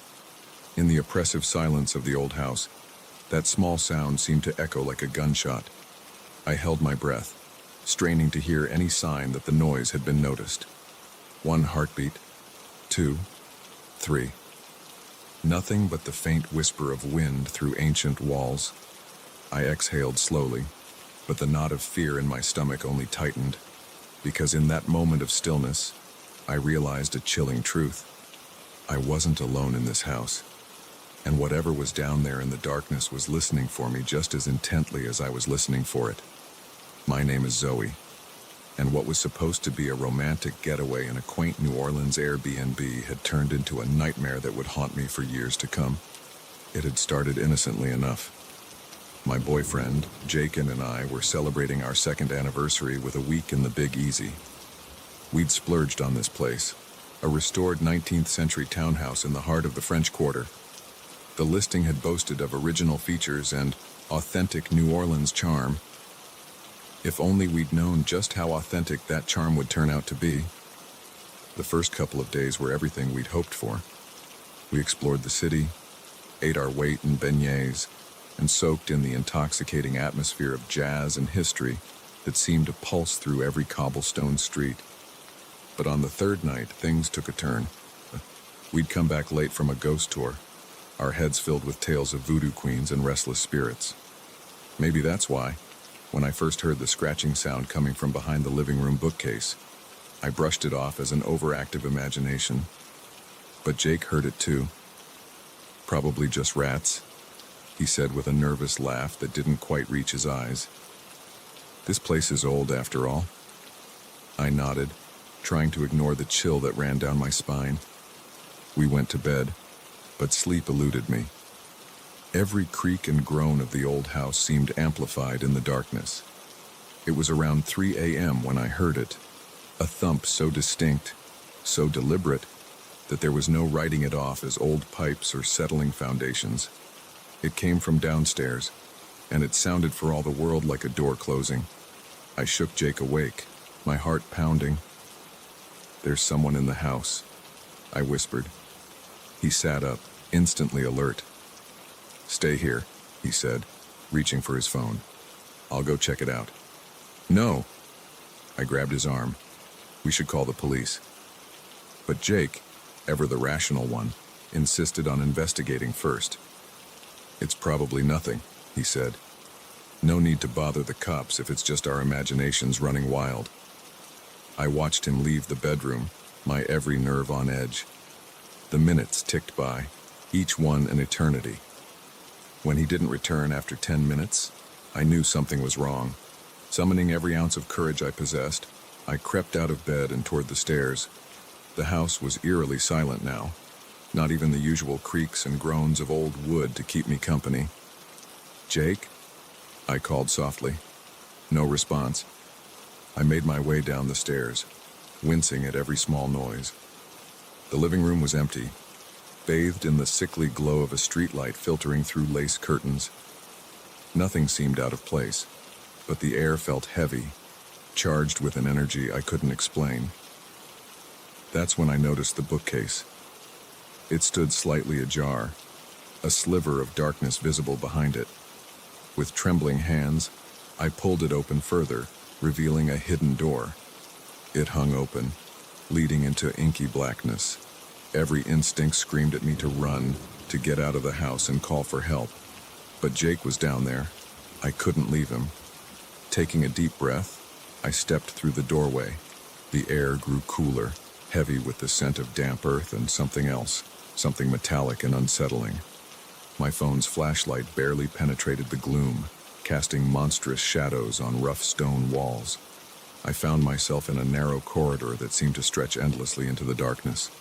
Pipes ran along the ceiling, dripping occasionally with a sound that made me jump every time. This was no basement. It was some kind of tunnel system. "Jake?" I called again, my voice swallowed by the oppressive silence. I don't know how long I walked, time seeming to warp in the windowless passageway. Just as I was about to turn back, convinced I'd made a horrible mistake, I saw a light ahead.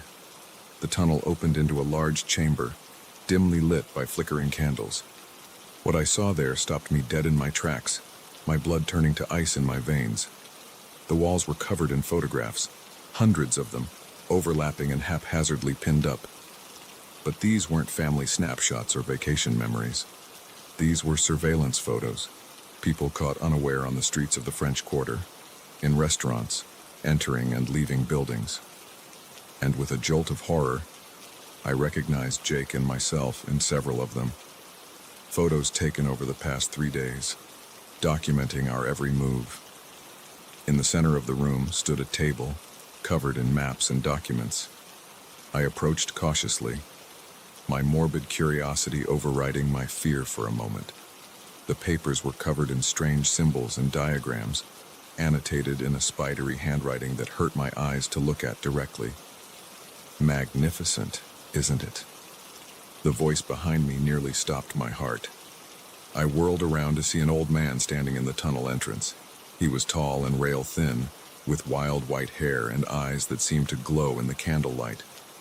"Where's Jake?" I demanded, my voice surprisingly steady despite the terror coursing through me. The old man smiled, revealing teeth that were just slightly too sharp to be natural. "Your friend is fine, my dear. He's simply indisposed at the moment. But don't worry, you'll be joining him soon enough." He took a step forward, and I backed away, bumping into the table. "What is this place? Who are you?"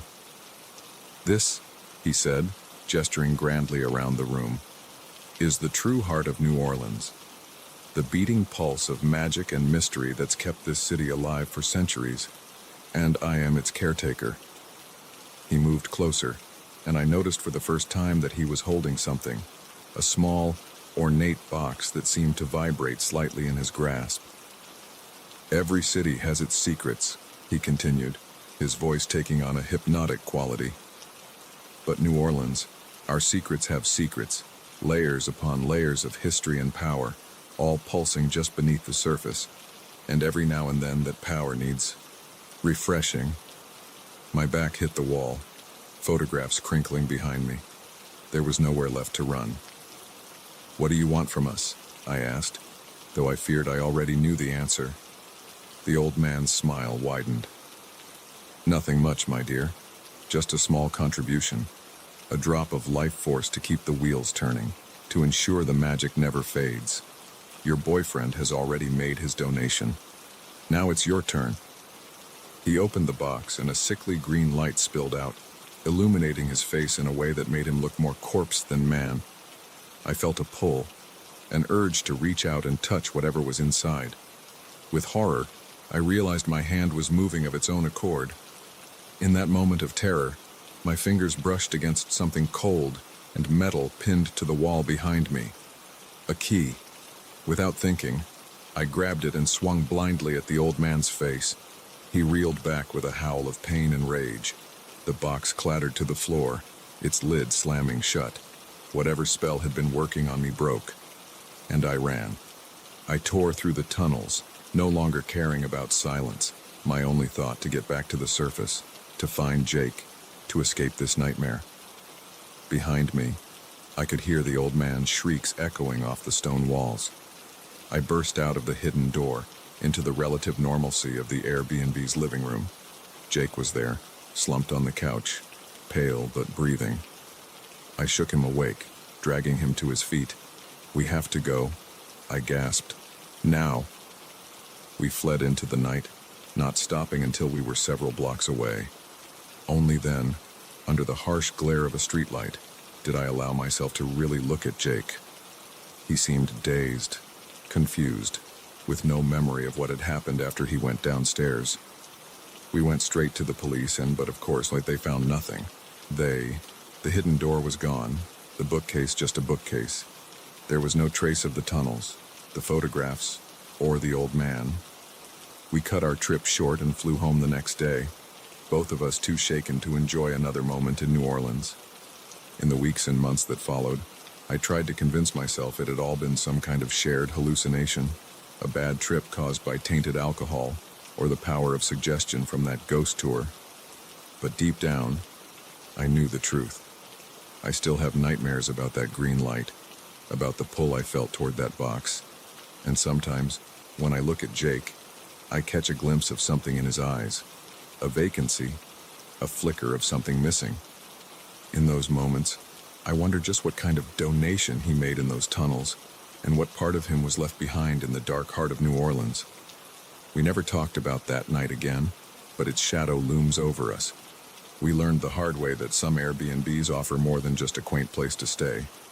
Some offer a glimpse into the hidden worlds that exist just beyond the veil of normalcy. Worlds that, once seen, can never be unseen.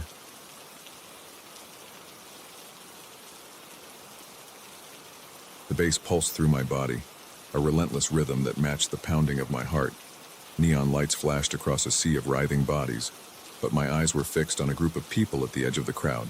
They weren't dancing, they weren't smiling. And the way they scanned the festival grounds made my skin crawl. I'd come to Starlight Music Festival for 3 days of carefree fun.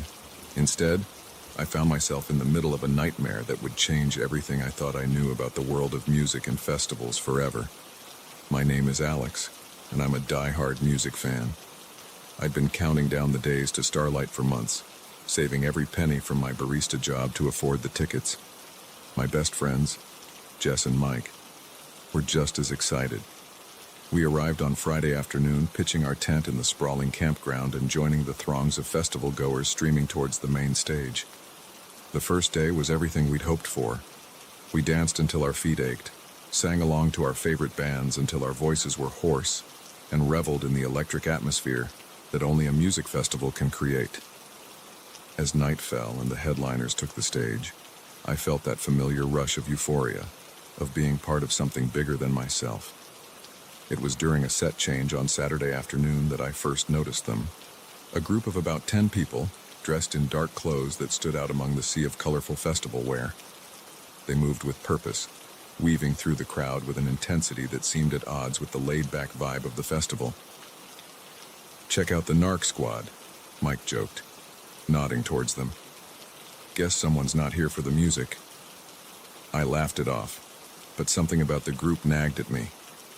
They didn't look like any security or police I'd ever seen at a festival, and the way they communicated, quick hand signals, hushed conversations into concealed earpieces, spoke of a level of organization that went beyond simple crowd control. As the day wore on, I kept spotting members of the group in different areas of the festival grounds. They seemed to be everywhere, by the food vendors, near the VIP areas, even backstage from what I could see, and always watching, always on high alert. "You're being paranoid," Jess told me when I pointed them out again. "It's probably just extra security because of what happened at Glastonbury last year." But I couldn't shake the feeling that something was off. Maybe it was the way they occasionally approached certain festival goers, leading them away for brief, intense conversations, or how they seemed to be particularly interested in the area around the medical tents.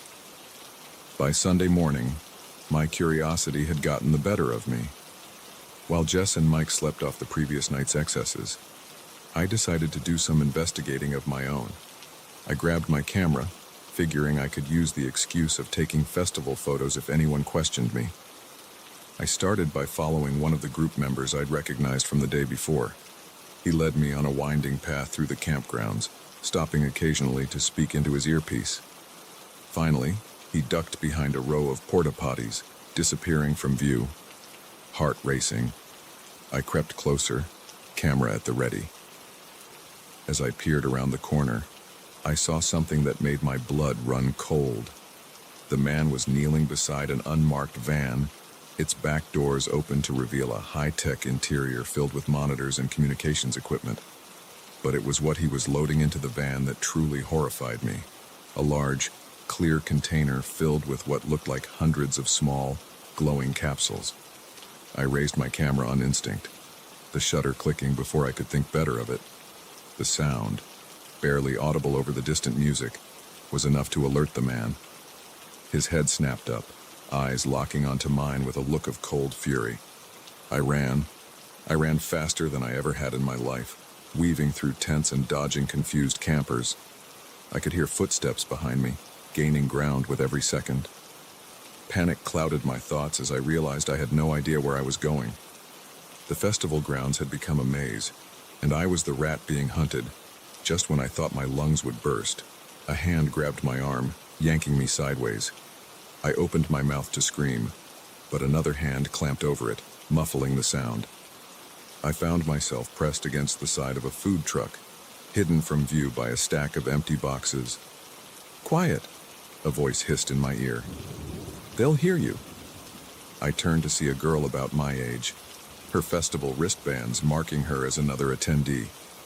She held a finger to her lips, then pointed. I followed her gaze to see two of the dark-clothed figures run past our hiding spot, clearly searching for me. When they were gone, the girl released me. "Are you okay?" she asked, her eyes scanning me for injuries. I nodded, still trying to catch my breath.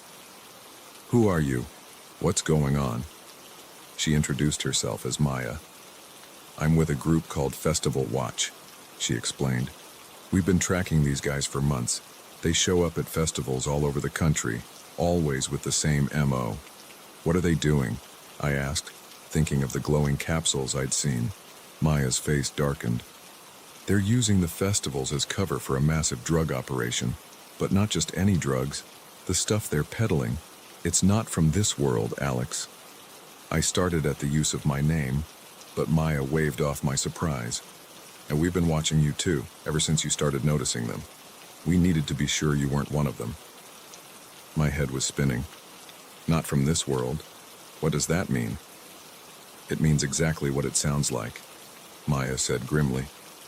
"Those capsules you saw, they contain a substance that originated elsewhere, something that can alter human consciousness in ways we're only beginning to understand." She went on to explain that the group, which called itself Starfire, had been using music festivals as distribution points for years. The chaos and altered states already present at these events made them perfect cover for introducing an otherworldly substance into the population. But why? I asked. What's their endgame? Maya shook her head. We're not sure. But based on what we've seen, we think they're preparing for something big. Some kind of mass event that requires a significant portion of the population to be changed. The implications were staggering. I thought of all the people I'd seen at the festival, dancing and laughing without a care in the world. How many of them had unknowingly ingested this alien substance? How many were even now being altered in ways they couldn't comprehend? We need your help, Alex, Maya said, her voice urgent. You've got an in that we don't, your camera. We need evidence, something concrete we can take to the authorities. I hesitated. Part of me wanted to run, to grab Jess and Mike and get as far away from this insanity as possible, but a larger part knew I couldn't walk away, not now that I knew what was at stake. What do you need me to do? I asked. The next few hours were a blur of covert movements and heart-stopping close calls. Maya and I worked our way through the festival, documenting Starfire's activities as best we could without being detected. We saw them make drops at designated points, watched as unsuspecting festival-goers were approached and given free samples of a new party drug. But it was what we discovered in the medical tent that truly drove home the horror of the situation. Under the guise of treating dehydration and heat stroke, Starfire operatives were administering the alien substance to incapacitated patients. I managed to get several clear photos of the process, my hands shaking as I realized the scale of what we were up against. As the festival's final night reached its peak, Maya and I made our way to the rendezvous point she'd arranged with her festival watch colleagues. We were so close to getting out, to blowing this whole thing wide open. But Starfire had other plans. We were less than 50 yards from safety when the first explosion rocked the grounds. Screams filled the air as panic spread through the crowd. In the chaos that followed, I lost sight of Maya. I searched desperately, calling her name, but it was useless. The sea of terrified people swept me along, away from the exits and deeper into the heart of the festival. As smoke filled the air and more explosions sounded in the distance, I realized with horror that this was it. The mass event Maya had warned about. Starfire was making its move, using the panic and confusion to blanket the entire festival in their alien substance. I fought my way through the crowd, my camera clutched tightly to my chest. I had to get out, had to get this evidence to someone who could help. But as I neared the perimeter, I saw them, Starfire operatives forming a barrier, preventing anyone from leaving. In that moment, as the world descended into chaos around me, I understood that the Starlight Music Festival had been just the beginning. Whatever Starfire had planned, it was bigger than this one event, bigger than anything we could have imagined. I looked down at my camera, at the evidence it contained, and made a decision. I might not be able to stop what was happening here, but I could make sure the world knew the truth. With shaking hands, I found a hiding spot and began uploading the photos to every social media platform I could access. As I hit send on the final upload, a hand clamped down on my shoulder. I turned to see one of the Starfire operatives, his eyes cold behind his dark glasses. "I'm afraid you'll have to come with us," he said, his voice devoid of emotion. As he led me away, I caught a glimpse of the main stage. The headlining act was still playing, oblivious or indifferent to the chaos. Their music, once a source of joy, now felt like a funeral dirge for the world as we knew it. The Starlight Music Festival had become ground zero for an invasion none of us saw coming. And as I was marched towards an uncertain fate, I couldn't help but wonder, how many other festivals, how many other unsuspecting crowds were even now falling under Starfire's influence? The music played on, but the song remained the same, a haunting melody of a world on the brink of an unimaginable change.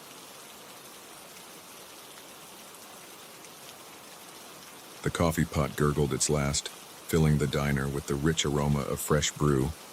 I glanced at the clock. 2:17 a.m., the witching hour at Joe's all-night diner, when the fluorescent lights buzzed a little louder and the shadows in the corners seemed to deepen. That's when they walked in, right on schedule. 4 men and 2 women, each wearing expressions that didn't quite fit their faces, like masks that had slipped ever so slightly. I'd been watching them for weeks now, and I knew one thing for certain. These weren't your typical late-night patrons looking for greasy comfort food. No, these people were up to something. Something that made the hairs on the back of my neck stand up every time they walked through that door. My name's Sarah, and I've been working the graveyard shift at Joe's for almost a year now. It's not a glamorous job, but it pays the bills and gives me plenty of time to work on my novel during the quiet hours. Or at least, it used to be quiet before they started showing up. It began about a month ago. Just another night of serving truckers and insomniacs when this group walked in. At first, I didn't think much of it. Late-night business meetings aren't unheard of, especially in a city that never sleeps. But as I refilled their coffee cups and caught snippets of their conversation, I realized this was no ordinary meeting. They spoke in hushed tones, using words and phrases that made no sense. "The convergence is approaching," one man would say. "Have the vessels been prepared?" Another would reply. They'd pass folders across the table, their eyes darting around the diner as if checking for eavesdroppers. I did my best to act natural, to be the invisible waitress they clearly wanted me to be.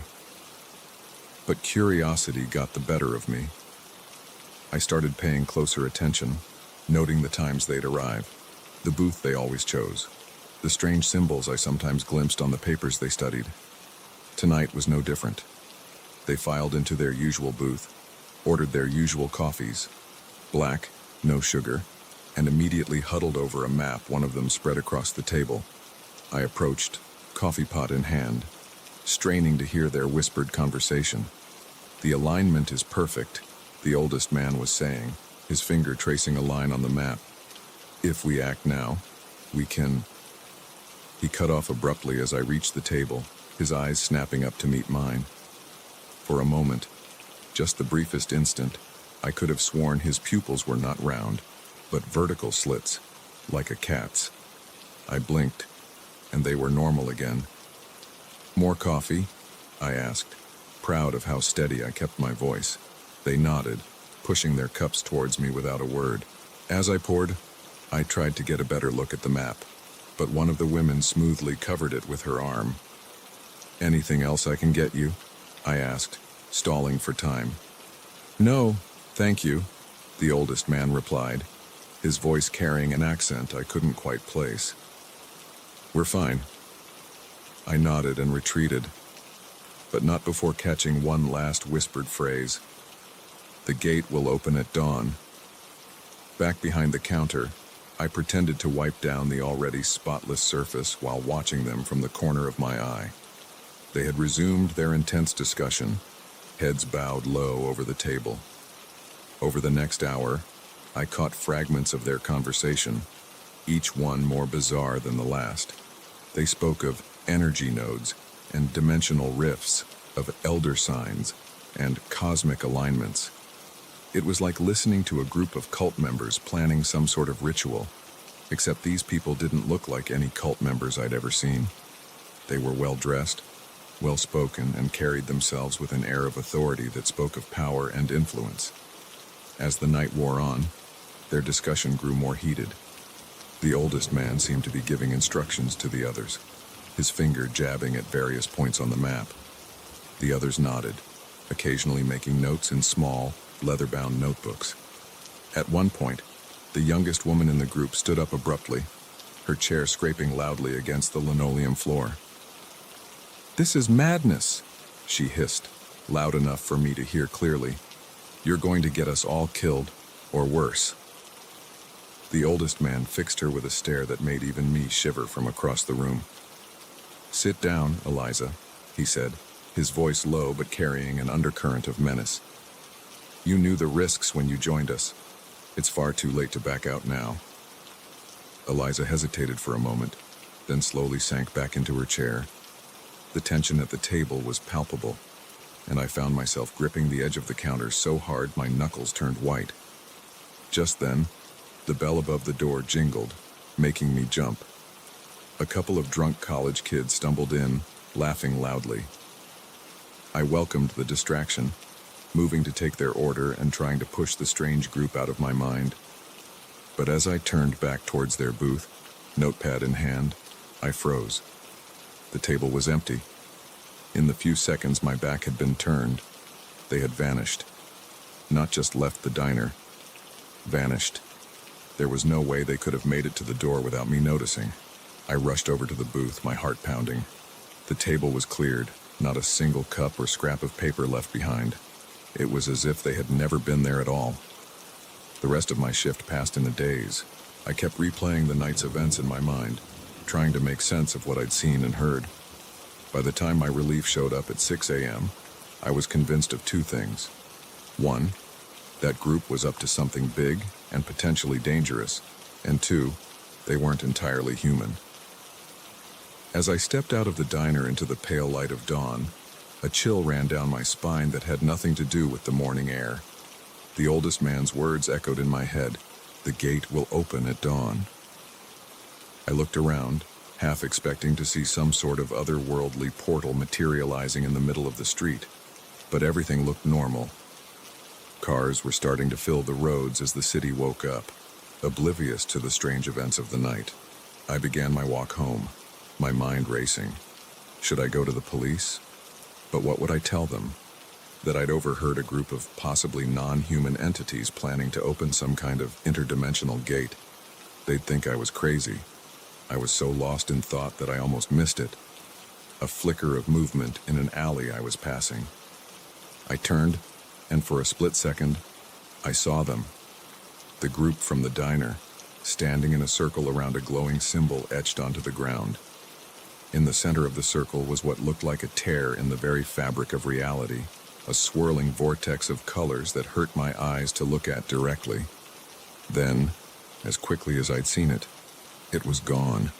The alley was empty, the pavement unmarked. I stood there, frozen, my heart pounding in my chest. Had I really seen what I thought I'd seen? Or was my imagination, fueled by lack of sleep and too much coffee, playing tricks on me? I don't know how long I stood there, staring into the empty alley. Eventually, the honk of a car horn jolted me back to reality. I turned and hurried home, locking the door behind me and drawing all the curtains. As I lay in bed, exhaustion finally overtaking me, I couldn't shake the feeling that something fundamental had changed. The world outside my window was the same one I'd always known, but now I knew it was just a thin veneer, a fragile shell hiding truths too vast and terrifying for most to comprehend. I knew I'd go back to the diner for my next shift. I knew I'd keep watching, keep listening, trying to piece together the puzzle of what that group was up to. But I also knew that my life would never be the same. I had glimpsed behind the curtain, seen the strings that puppet our reality, and now that I'd seen them, I couldn't unsee them. As I drifted off to sleep, one last thought floated through my mind. Next time they came into the diner, would I have the courage to confront them, to demand answers? Or would I continue to play the role of the unassuming waitress, silent witness to events beyond my understanding?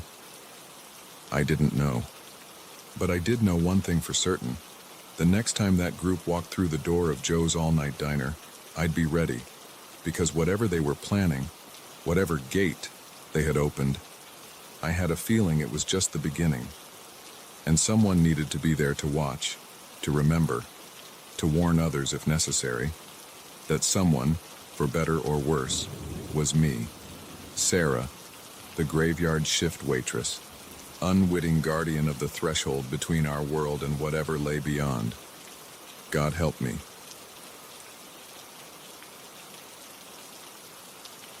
The first night in our new home, I woke to the sound of my daughter's scream. By the time I reached her room, heart pounding, she was sitting up in bed, eyes wide with terror. The man in the wall was watching me.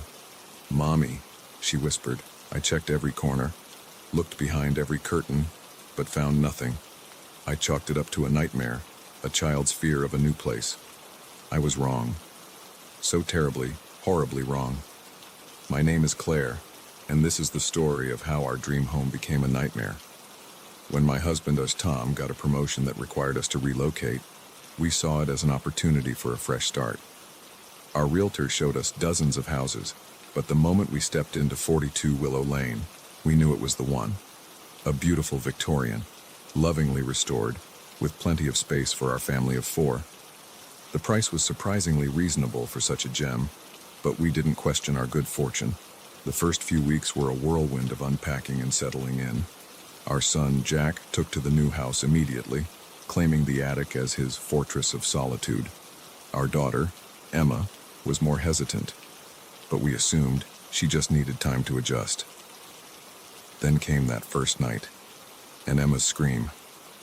In the light of day, I convinced myself it was nothing more than an overactive imagination.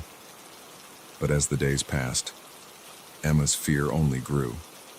She refused to sleep in her room, insisting on curling up on our bedroom floor. Dark circles formed under her eyes, and her normally bubbly personality became subdued.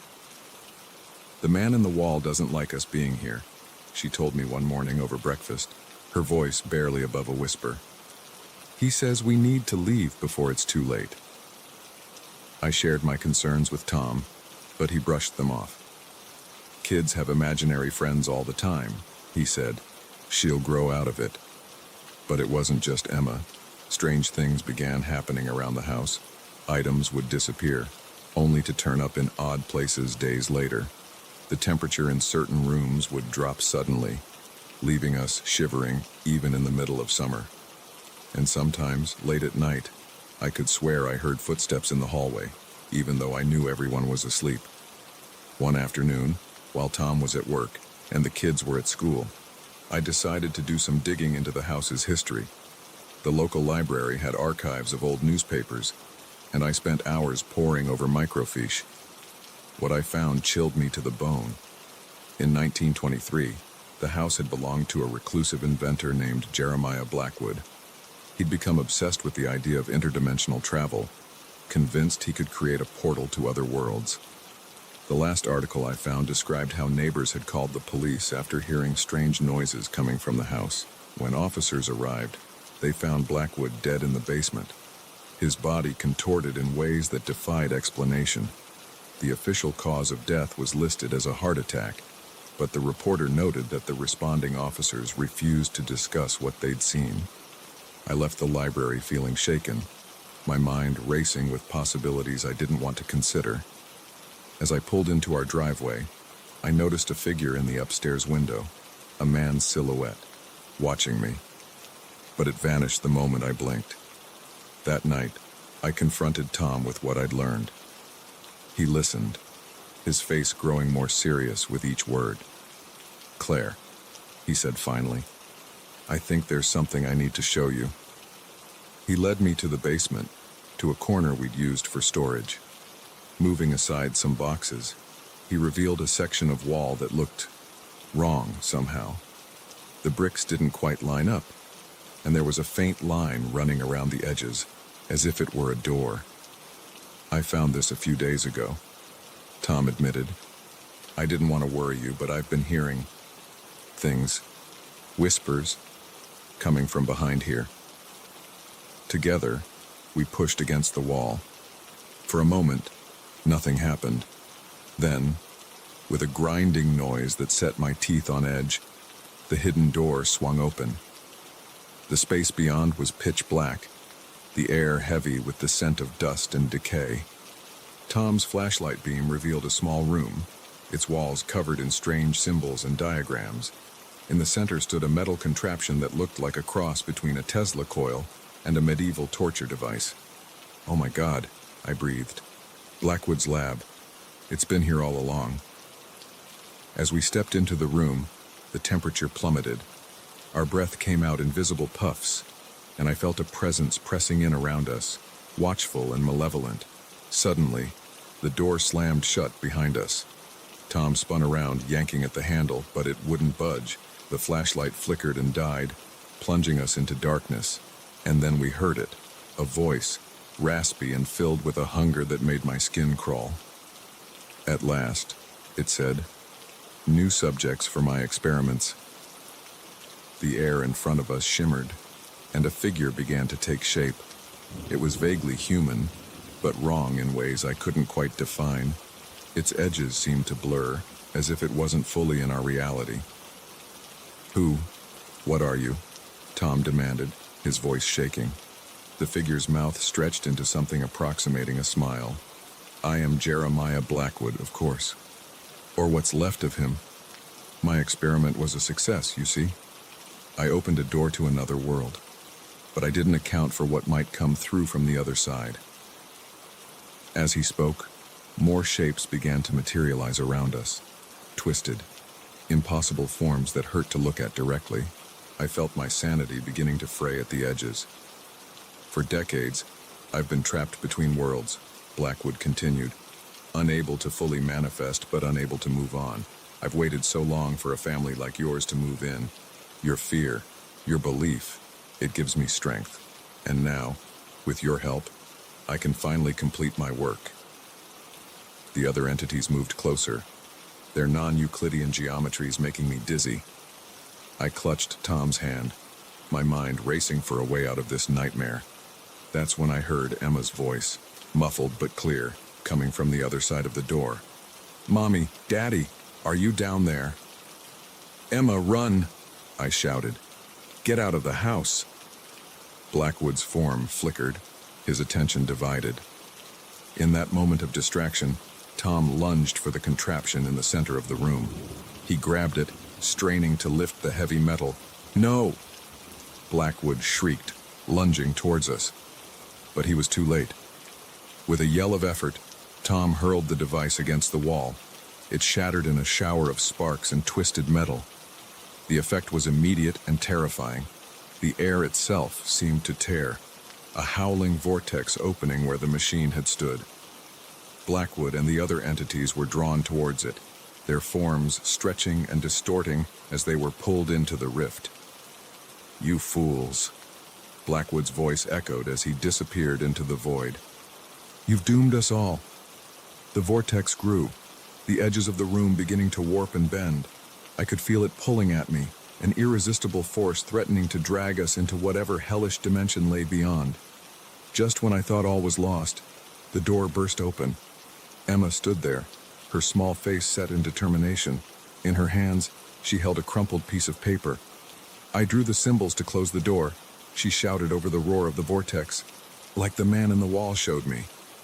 Before I could stop her, Emma threw the paper into the rift. There was a blinding flash of light, a sound like reality itself tearing, and then silence. We found ourselves lying on the basement floor, the hidden room gone as if it had never existed. The wall was whole, unbroken. No trace remained of Blackwood's lab or the horrors we'd witnessed. In the days that followed, we tried to make sense of what had happened. Emma told us about the nice man in the wall, not Blackwood, but another spirit who had been trying to warn us, to protect us from what lurked in the house. We put the house up for sale immediately, unable to stay another night under that roof.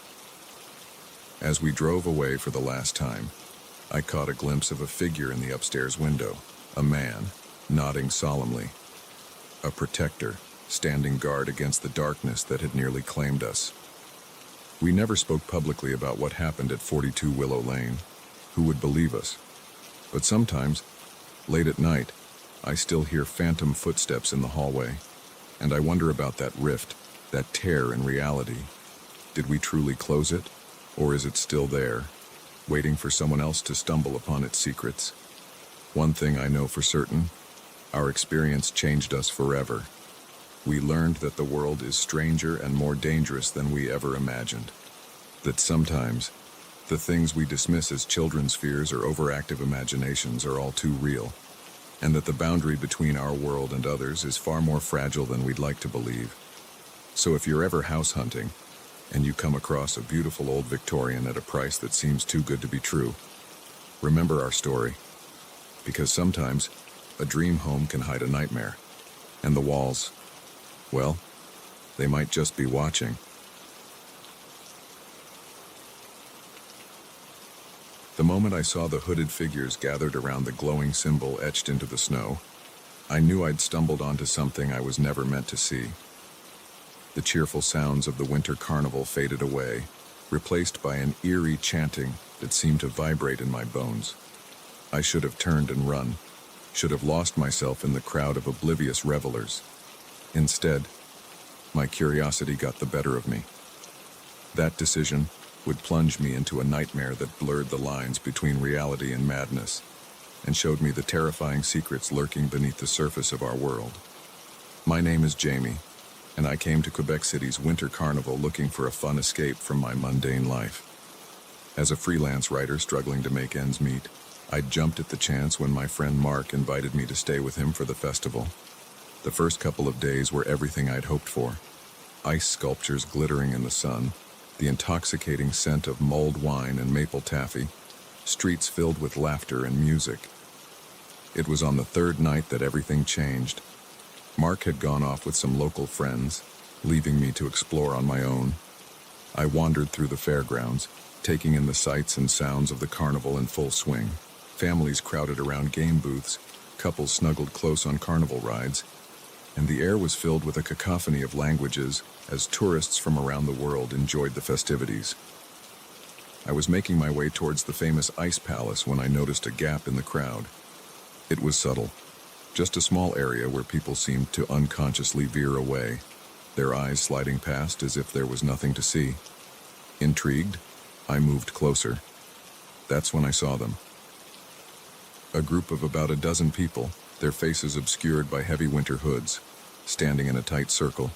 They were chanting softly, words I couldn't quite make out. At their feet, carved into the packed snow, was a complex symbol that seemed to glow with a faint blue light. I blinked, sure I was seeing things, but the glow remained, pulsing gently in time with the chanting. As I watched, transfixed, one of the figures raised their arms. The chanting grew louder, and the symbol's light intensified. Suddenly, a hand clamped down on my shoulder. I spun around, heart pounding, to find myself face to face with an elderly man. His eyes were sharp beneath bushy white brows, and he wore the uniform of a carnival worker. "You shouldn't be here, boy," he said, his voice gravelly but kind. "This ain't for your eyes." Before I could respond, he was steering me away from the scene, his grip surprisingly strong. As we moved back into the crowd, I glanced over my shoulder. The hooded figures were gone, the symbol erased as if it had never existed. "What was that?" I asked, trying to keep the tremor out of my voice. "Who were those people?" The old man sighed, releasing my arm. "Listen carefully, because I'm only going to say this once. What you saw was the Société de l'Hiver, the Winter Society. They've been a part of this carnival since its beginnings, though most folks don't know it." He paused, his eyes scanning the crowd as if checking for eavesdroppers. "They say the society keeps the winter at bay, performs rituals to ensure the carnival's success. But that's just the surface, the truth. Well, the truth is far stranger and more dangerous than most could handle." I opened my mouth to ask more questions, but he held up a hand to stop me. "I've already said too much. For your own safety, forget what you saw. Enjoy the carnival, then go home and never look back. Some mysteries are best left unsolved." With that, he melted into the crowd, leaving me standing alone with my thoughts whirling. I should have listened to him, should have chalked it up to an odd experience and gone back to my carefree vacation. But the writer in me, the part always hungry for a good story, couldn't let it go. Over the next day, I found myself watching the carnival with new eyes. I noticed things I'd overlooked before. Carnival workers with strange symbols stitched into their uniforms, whispered conversations that stopped abruptly when I approached, areas of the fairgrounds that seemed to shift and change when I wasn't looking directly at them. I tried to talk to Mark about it, but he laughed it off. "You've been drinking too much caribou," he said, referring to the potent mix of whiskey and wine popular at the carnival. Next, you'll be telling me you've seen the Bonhomme Carnival come to life. But I knew what I'd seen, and I was determined to find out more. That night, I slipped out of Mark's apartment and made my way back to the fairgrounds. The carnival was in full swing, but I ignored the attractions, focusing instead on the shadows between the tents and booths. For hours, I wandered, growing increasingly frustrated. Just as I was about to give up, I saw it, a hooded figure slipping behind a maintenance shed. Heart pounding, I followed.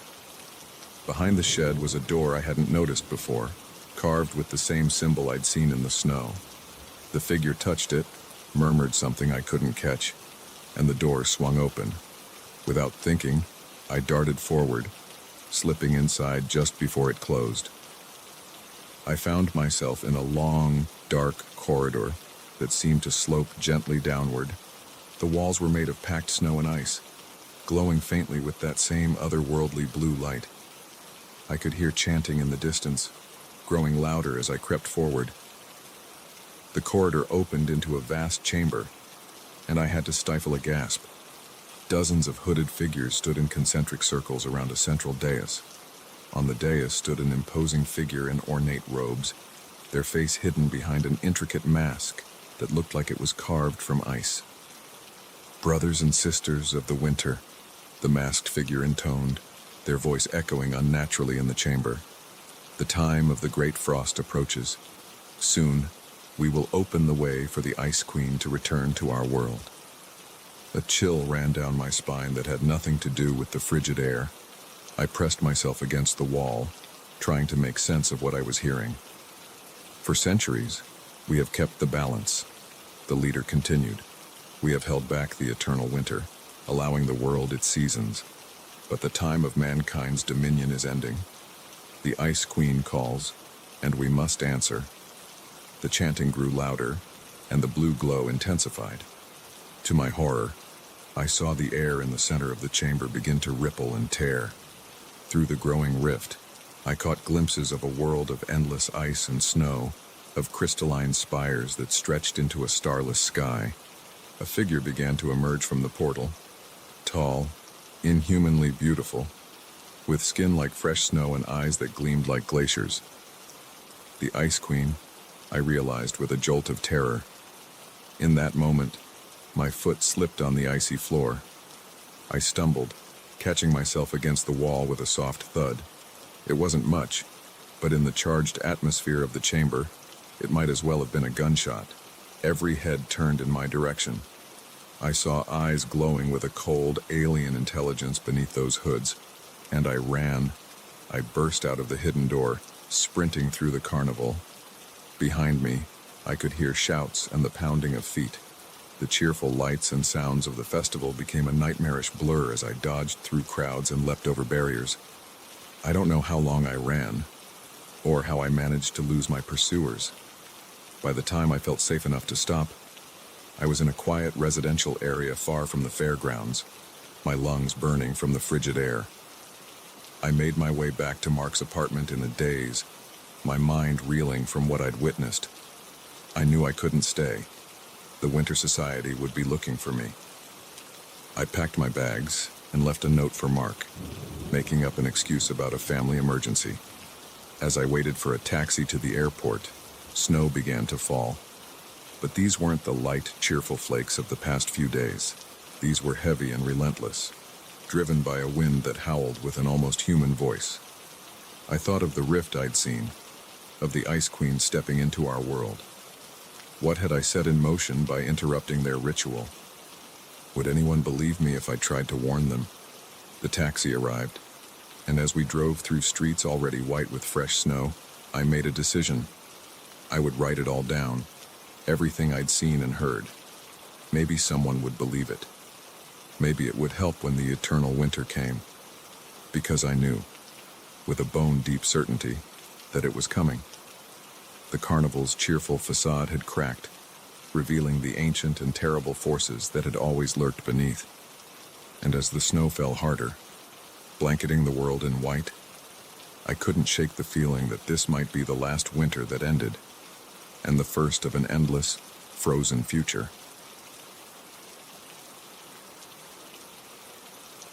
The moment our sailboat rounded the craggy cliffs of the uncharted island, I knew we had stumbled upon something extraordinary. Pristine white beaches stretched as far as the eye could see, framed by lush jungle that seemed to pulse with life. Paradise found, we thought. But as we dropped anchor and waded ashore, the hairs on the back of my neck stood up. Something about this place felt off. If only we had listened to that instinct. If only we had sailed away. But we didn't. And that decision would plunge us into a nightmare beyond anything we could have imagined. My name is Alex, and I was part of a crew of 6 friends who had decided to take a year off from our lives to sail around the world. We were 5 months into our journey when we spotted the island. It wasn't on any of our charts, which should have been our first warning sign. But we were young, adventurous, and more than a little reckless. As we made our way up the beach, marveling at the untouched beauty around us, we spotted something that made us stop in our tracks. Nestled at the edge of the tree line was a small village. The structures were unlike anything I'd ever seen, a bizarre blend of modern and primitive, with sleek metal frameworks wrapped in vines and leaves. "Hello?" I called out, but there was no response. The village seemed deserted. "Maybe they're shy," suggested Sarah, our resident anthropology buff. Some isolated cultures can be wary of outsiders. We decided to explore further, our curiosity overriding any sense of caution. As we moved through the village, I couldn't shake the feeling that we were being watched. Eyes seemed to peer at us from every shadow, every darkened doorway. It was Mark who found the first body. He had wandered into one of the structures and let out a strangled cry. We rushed to his side and immediately wished we hadn't. The corpse was human, mostly, but there were things about it that defied explanation. The elongated limbs, the translucent skin that seemed to pulse with an inner light, the eyes, God, the eyes, milky white and far too large for the face. "What the hell is this?" whispered Jake, our usually unflappable captain.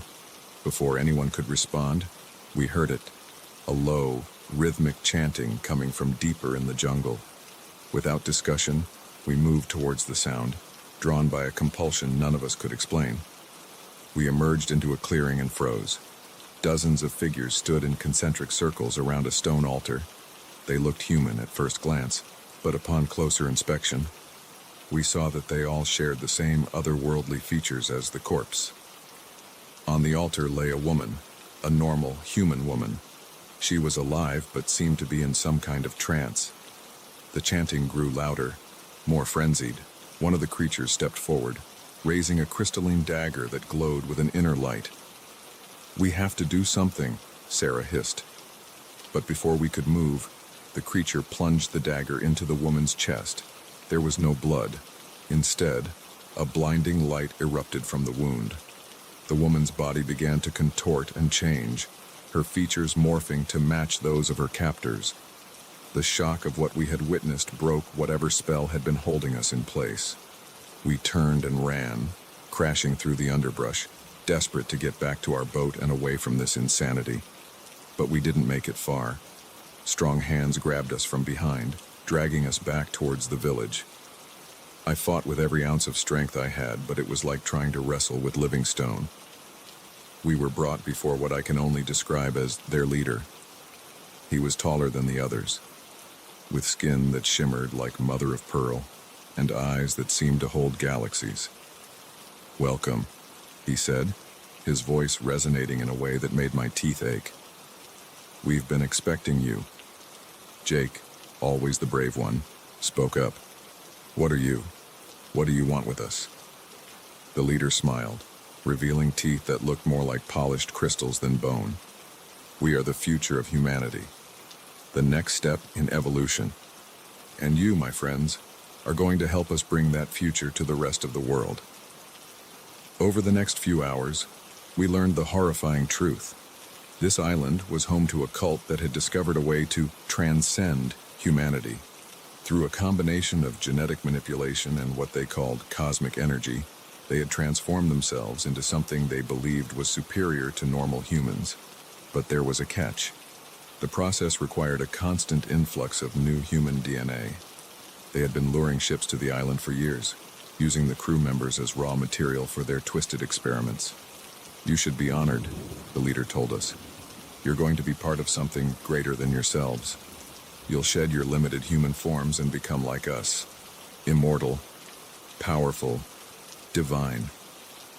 We were separated and locked in individual cells. Through the bars, I could see others. Failed experiments, I realized with growing horror. Humans in various stages of transformation, some begging for death, others too far gone to even recognize their own humanity anymore. Days blurred together. They fed us strange, glowing fruits that made our minds fuzzy and our bodies feel like they were on fire. I could feel myself changing, my senses becoming sharper even as my grip on reality began to slip. They took Sarah first. We heard her screams echoing through the village. Then nothing. When I next saw her, she was different. Her eyes had that same galactic depth as the others, and her skin had a faint luminescence. But worst of all was her smile, vacant, beatific, and utterly devoid of the warmth and intelligence that had made her Sarah. One by one, they took the others. I was the last. As they dragged me towards the altar, I realized with a jolt of clarity that I was the only one left who remembered what it meant to be human. If I succumbed, there would be no one left to tell our story, no one to warn the world about what was happening on this island. With a strength born of desperation, I broke free from my captors. I ran, not towards the beach where I knew they would expect me to go, but deeper into the jungle. I ran until my lungs burned and my legs gave out, finally collapsing in a small cave hidden behind a waterfall. For days, I hid there, subsisting on whatever I could forage, constantly on guard. My body continued to change, but my mind, through sheer force of will, remained my own. I knew I couldn't stay on the island forever. Sooner or later, they would find me. I needed to escape, to warn others. My chance came during a violent storm. The cult members retreated to their structures, giving me the opportunity to make it to the beach. Our sailboat was gone, likely dashed against the rocks, but there was a smaller motorboat pulled up on the shore, an emergency vessel they kept for supply runs to other islands, I later learned. I don't remember much of the journey that followed. Days of drifting, hallucinating from dehydration and exposure, my body continuing its horrifying transformation. Finally, delirious and barely clinging to life, I was picked up by a fishing trawler. The doctors call it a rare genetic disorder. They've never seen anything like it. They poke and prod, take endless samples, but they're no closer to understanding what's happened to me. They don't believe my story about the island. How could they? It sounds insane even to my own ears. But I know the truth. And as I sit here in this hospital bed, watching my skin grow more translucent by the day, feeling the cosmic energy pulse through my veins, I'm filled with a terrible certainty. The cult leader's words echo in my mind. We are the future of humanity. They're still out there, on that uncharted island, waiting, watching, evolving. And sooner or later, they'll come for the rest of us. Because that's the thing about evolution. It doesn't ask permission. It simply moves forward, relentless and unstoppable. I don't know how much longer I'll be able to hold on to my humanity. Already, I can feel it slipping away, replaced by something vast and alien. But I'll fight it for as long as I can. I'll tell my story to anyone who will listen, because someone needs to be ready. Someone needs to stand against the tide of change that's coming. The future is approaching, whether we want it or not, and it's more terrifying than anything we could have imagined.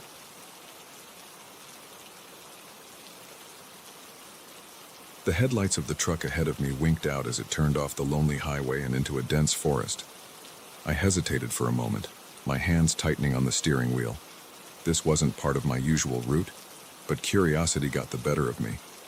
I'd been driving these roads for 15 years, and I'd never seen another trucker take this turn. As I followed the fading taillights into the darkness, I had no idea I was about to stumble into a world of secrets, rituals, and danger that would change my life forever. My name's Mike, and I've been a long-haul trucker since I was old enough to get my commercial license. It's a solitary life, just me and the endless ribbon of asphalt stretching out before me. But that night, as I guided my rig down that unmarked forest road, I felt a prickle of unease that I couldn't shake. The trees pressed in close on either side, their branches scraping against the sides of my truck. I was about to give up and turn around when suddenly the forest opened up into a large clearing. What I saw there made me slam on the brakes, my jaw dropping in disbelief. Dozens of big rigs were parked in a rough circle, their headlights illuminating a scene that looked like something out of a bizarre dream. In the center of the circle stood a group of people, truckers, by the look of their clothes, gathered around a roaring bonfire. They were chanting, their voices rising and falling in a rhythm that sent chills down my spine. I killed my engine and sat there for a moment, trying to make sense of what I was seeing. Part of me wanted to throw the truck in reverse and get the hell out of there. But another part, the part that had always hungered for something more than the monotony of the road, urged me to investigate. Slowly, I climbed down from the cab. As soon as my boots hit the ground, every head in the clearing turned to look at me. The chanting stopped abruptly, replaced by an eerie silence broken only by the crackling of the fire. A man stepped forward from the group. He was tall and broad-shouldered, with a salt and pepper beard and eyes that seemed to glow in the firelight. "Welcome, brother," he said, his voice deep and resonant. "We've been expecting you." I blinked in surprise. Expecting me? But I just stumbled upon this place by accident. The man, clearly the leader of this strange gathering, smiled. "There are no accidents on the road, my friend. The highway brought you here for a reason." He introduced himself as Garth and began to explain. This group called themselves the Brotherhood of the Endless Road. They were an ancient order of truckers, dating back to the very first traders who carried goods across vast distances. They believed that the act of driving, of moving constantly between places, gave them a unique connection to the fabric of reality itself. "We're more than just drivers, Mike," Garth said, his eyes boring into mine. "We're the circulatory system of the world. We keep things moving, keep the lifeblood of commerce flowing. And that gives us power. Power most people can't even begin to comprehend." As he spoke, the other truckers moved closer, forming a circle around us. I noticed that many of them wore strange amulets, miniature steering wheels or tiny model trucks cast in what looked like silver. "But with great power comes great responsibility," Garth continued. "There are forces out there that would use the roads for evil, dark energies that feed on accidents, on the pain and suffering of travelers. It's our job to keep those forces at bay, to protect the highways and everyone who uses them." It sounded crazy. Part of me was sure I had fallen asleep at the wheel and was dreaming all of this. But there was an undeniable energy in the air, a sense of something ancient and powerful stirring just beneath the surface of reality. "So what do you want from me?" I asked, my mouth dry. Garth's smile widened. "We want you to join us, Mike. Become part of the Brotherhood. Help us in our sacred duty." Before I could respond, one of the other truckers stepped forward. "Hold on, Garth," he said, his voice gruff. "We can't just let anyone join. He has to prove himself first." Garth nodded solemnly. "You're right, of course. Mike, are you willing to undergo the trials, to prove your worth to the Brotherhood?" I hesitated. Every instinct told me to run, to get back in my truck and drive until this weird night was nothing but a distant memory. But something held me there, a mix of curiosity and a strange sense of destiny. "What kind of trials?" I asked. The next few hours were a blur of bizarre rituals and tests. They blindfolded me and had me navigate an obstacle course using only the sound of a diesel engine as a guide. They quizzed me on obscure trucking regulations and the history of the American highway system. At one point, I found myself arm wrestling a man twice my size while reciting the names of every major interchange from coast to coast. But the final trial was the most intense. They led me to an old, beat-up semi that looked like it had been through a war. "This is the ghost rig," Garth explained. "Legend has it that it's possessed by the spirit of a driver who died on the road. Your task is to drive it to the next truck stop and back, without letting it veer off course." I climbed into the cab, my hands shaking slightly as I gripped the wheel. The moment I turned the key, I knew this was no ordinary truck. The engine roared to life with a sound that was almost animal, and I could feel vibrations through the seat that had nothing to do with the motor. As I pulled onto the highway, the wheel began to fight me. It was subtle at first, a slight pull to the left or right. But as the miles ticked by, it got stronger. The truck seemed determined to veer off into the oncoming lane or run itself off the road entirely. Sweat poured down my face as I wrestled with the steering wheel. The speedometer crept higher and higher, even though my foot was nowhere near the accelerator. Dark shapes flitted at the edges of my vision, and I could have sworn I heard whispers coming from the CB radio, even though it wasn't turned on. Just when I thought I couldn't hold on any longer, I saw the lights of the truck stop ahead. With a final surge of strength, I muscled the ghost rig into the parking lot. As soon as I cut the engine, the oppressive atmosphere vanished.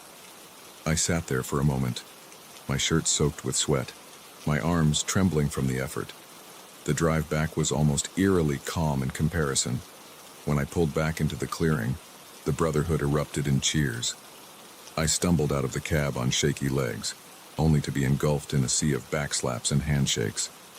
"You did it, brother," Garth said, beaming with pride, "and you've proven yourself worthy of joining our ranks." The initiation ceremony that followed was solemn and strange. I swore oaths to protect the roads and those who travel them, to uphold the ancient traditions of the Brotherhood, and to keep our existence a secret from the outside world. They gave me one of those silver amulets, a tiny truck that seemed to hum with energy when I touched it. As dawn broke over the clearing, I climbed back into my own familiar rig, my head spinning with everything that had happened. Garth approached my window one last time. "Remember, Mike," he said, his voice low and serious. "You're one of us now. The road will call on you when it needs you. Be ready to answer." In the weeks and months that followed, I tried to convince myself it had all been some kind of shared hallucination. Maybe someone had spiked the coffee at that last truck stop, but every time I felt the weight of that silver amulet against my chest, I knew it had been real. And Garth was right. The road did call. I found myself instinctively avoiding stretches of highway just before major pileups occurred. I'd pick up hitchhikers who turned out to be lost souls, trapped between this world and the next, needing someone to drive them to their final rest. Once, I even faced off against a phantom truck that was trying to run a school bus off the road. The life of a long-haul trucker was never easy, but now it had taken on a whole new dimension of weirdness and danger. Yet strangely, I wouldn't have it any other way. Because now I know the truth, that the highways and byways of this country are more than just stretches of asphalt. They're alive in a way most people will never understand. And as long as I'm behind the wheel, as long as I'm part of the Brotherhood of the Endless Road, I'll be there to protect them. Because out here, in the dark of night with nothing but 18 wheels and a full tank of diesel, someone has to keep the real nightmares at bay. So if you're ever driving late at night and you see a truck pull off onto a road that wasn't there a moment before, just keep on driving. Some secrets of the highway are best left undiscovered, but rest easy knowing that we're out here, the Brotherhood, keeping watch over the endless road. Stay safe and keep on trucking.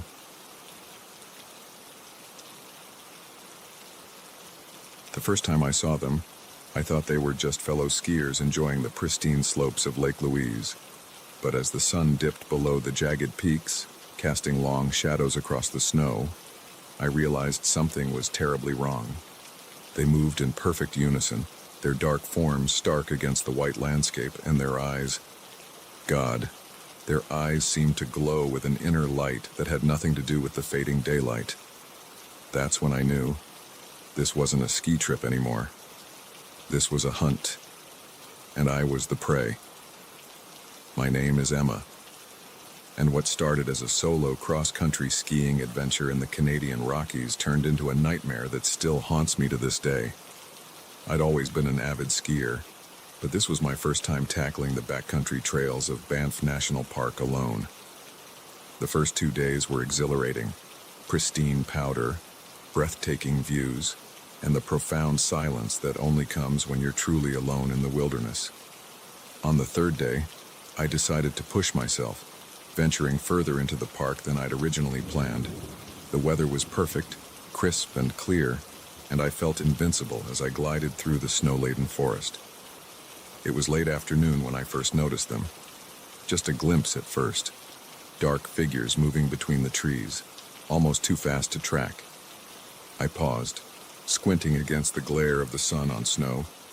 For a moment, I thought I'd imagined it. Then I saw them again, closer this time. There were 5 of them, dressed in black ski gear that seemed to absorb the light around them. They moved with an unsettling grace, more like they were gliding over the snow than skiing through it, and they were heading straight for me. A chill that had nothing to do with the temperature ran down my spine. Every instinct screamed at me to run, but I knew that was foolish. They were clearly better skiers than me, and in this terrain, running would only lead to exhaustion or injury. I raised a hand in greeting, trying to keep my voice steady. "Hello there. Beautiful day for skiing, isn't it?" They didn't respond. They didn't even slow down. As they drew closer, I could see their faces, or rather, the lack of them. Where features should have been, there was only smooth, featureless black, like their ski masks had melded with their skin. Panic surged through me. Without conscious thought, I turned and began skiing as fast as I dared, my heart pounding in my chest. I didn't know who or what these beings were, but I knew with bone-deep certainty that I didn't want them to catch me. I crashed through the underbrush, no longer caring about stealth or grace. Behind me, I could hear them pursuing, their skis making an unnatural hissing sound against the snow. They were gaining on me, moving with a speed and agility that seemed impossible. As the light faded, the forest became a maze of shadows and half-glimpsed movements. Every tree looked the same, every clearing a potential dead end. I had no idea where I was going, only that I had to keep moving. Hours passed, or maybe it was minutes. Time seemed to warp in the face of my terror. My lungs burned, my muscles screamed with fatigue, but still I pushed on. Whenever I thought I'd lost them, I'd catch a glimpse of those dark forms moving through the trees, always just at the edge of my vision. Night fell, plunging the forest into near total darkness. I fumbled for my headlamp, almost dropping it in my haste. As the beam cut through the gloom, I saw something that made my blood run cold. Tracks in the snow, my tracks, forming a circle. I'd been going in circles. A twig snapped behind me. I whirled around, the headlamp beam dancing wildly across the trees. For a split second, I caught sight of one of my pursuers. It was so close I could have reached out and touched it. Its face, if you could call it that, seemed to ripple and shift, as if it couldn't quite decide what form to take. I screamed then, a sound of pure terror that echoed through the silent forest. I turned to flee, but my ski caught on a hidden root. I fell hard, the impact knocking the wind out of me. As I struggled to my feet, I realized with horror that one of my skis had snapped. Desperation lent me strength. I unclipped the broken ski and began to half run, half shuffle through the deep snow. It was slow going, and I knew with grim certainty that I couldn't keep this up for long. Just as I was about to give up hope, I saw a light in the distance, a cabin. I pushed myself harder, ignoring the burning in my lungs and the ache in my legs. Behind me, I could hear them getting closer, their strange hissing breath cutting through the night air. I burst into the small clearing where the cabin stood, almost sobbing with relief. But as I reached for the door, my heart sank. It was locked, the windows dark and shuttered. This wasn't salvation.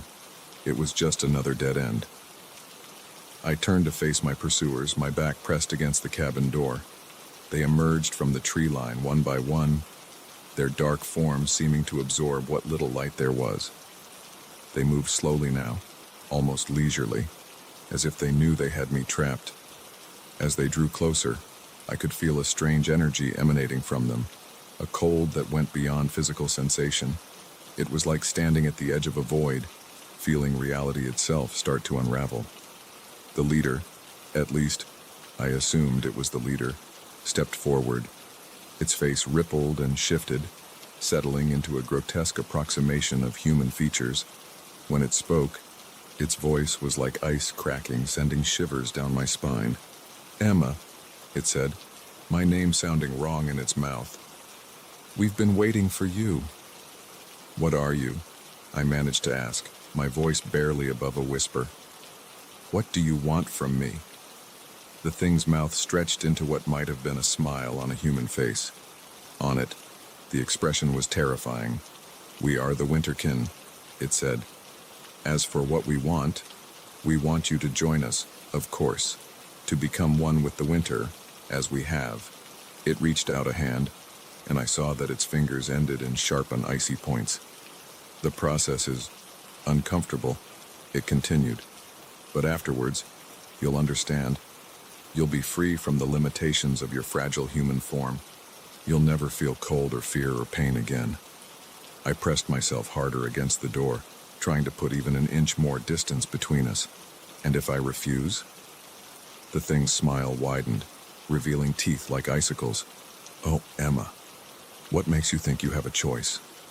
Just as its hand was about to touch me, a bright light flooded the clearing. The Winterkin recoiled, hissing in pain or anger. I heard the roar of an engine, and suddenly a snowmobile burst into view, its headlight cutting through the darkness like a knife. "Get on!" a voice shouted. I didn't hesitate. I leapt onto the back of the snowmobile, clinging to the driver as we shot off into the night. Behind us, I could hear the Winterkin's shrieks of fury fading into the distance. My rescuer, I learned, was a park ranger named Jack. He'd been out on a routine patrol when he'd seen my headlamp and decided to investigate. As we sped towards safety, I tried to explain what had happened, but the words sounded insane even to my own ears. To his credit, Jack didn't outright dismiss my story. "There are strange things in these mountains," he said, his voice grim. "Things that most people never see and wouldn't believe if they did. You're lucky to have escaped with your life." We made it back to the ranger station just as dawn was breaking.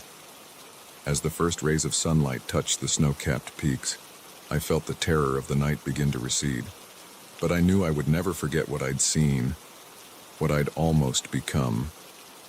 I gave my statement to the authorities, but as I expected, they didn't believe me. They chalked it up to hypothermia and exhaustion, a cautionary tale about the dangers of solo backcountry skiing. Maybe they're right. Maybe it was all just a hallucination brought on by fear and fatigue. But sometimes, on cold winter nights when the wind howls outside my window, I swear I can hear them calling to me. The Winterkin, waiting in the snowy wilderness, patient and eternal as the mountains themselves. And I know that a part of me will always be running, skiing through an endless night, trying to escape their icy embrace. So if you ever find yourself alone in the backcountry, and you see dark figures moving too smoothly across the snow, don't stop. Don't look back. Just ski as fast as you can towards the light and warmth of civilization, because the winter is vast and deep, and there are things lurking in its depths that hunger for more than just your body heat. They want your humanity, your very essence, and once they catch you, there's no turning back. The Winterkin are out there, waiting, and winter, as they say, is coming.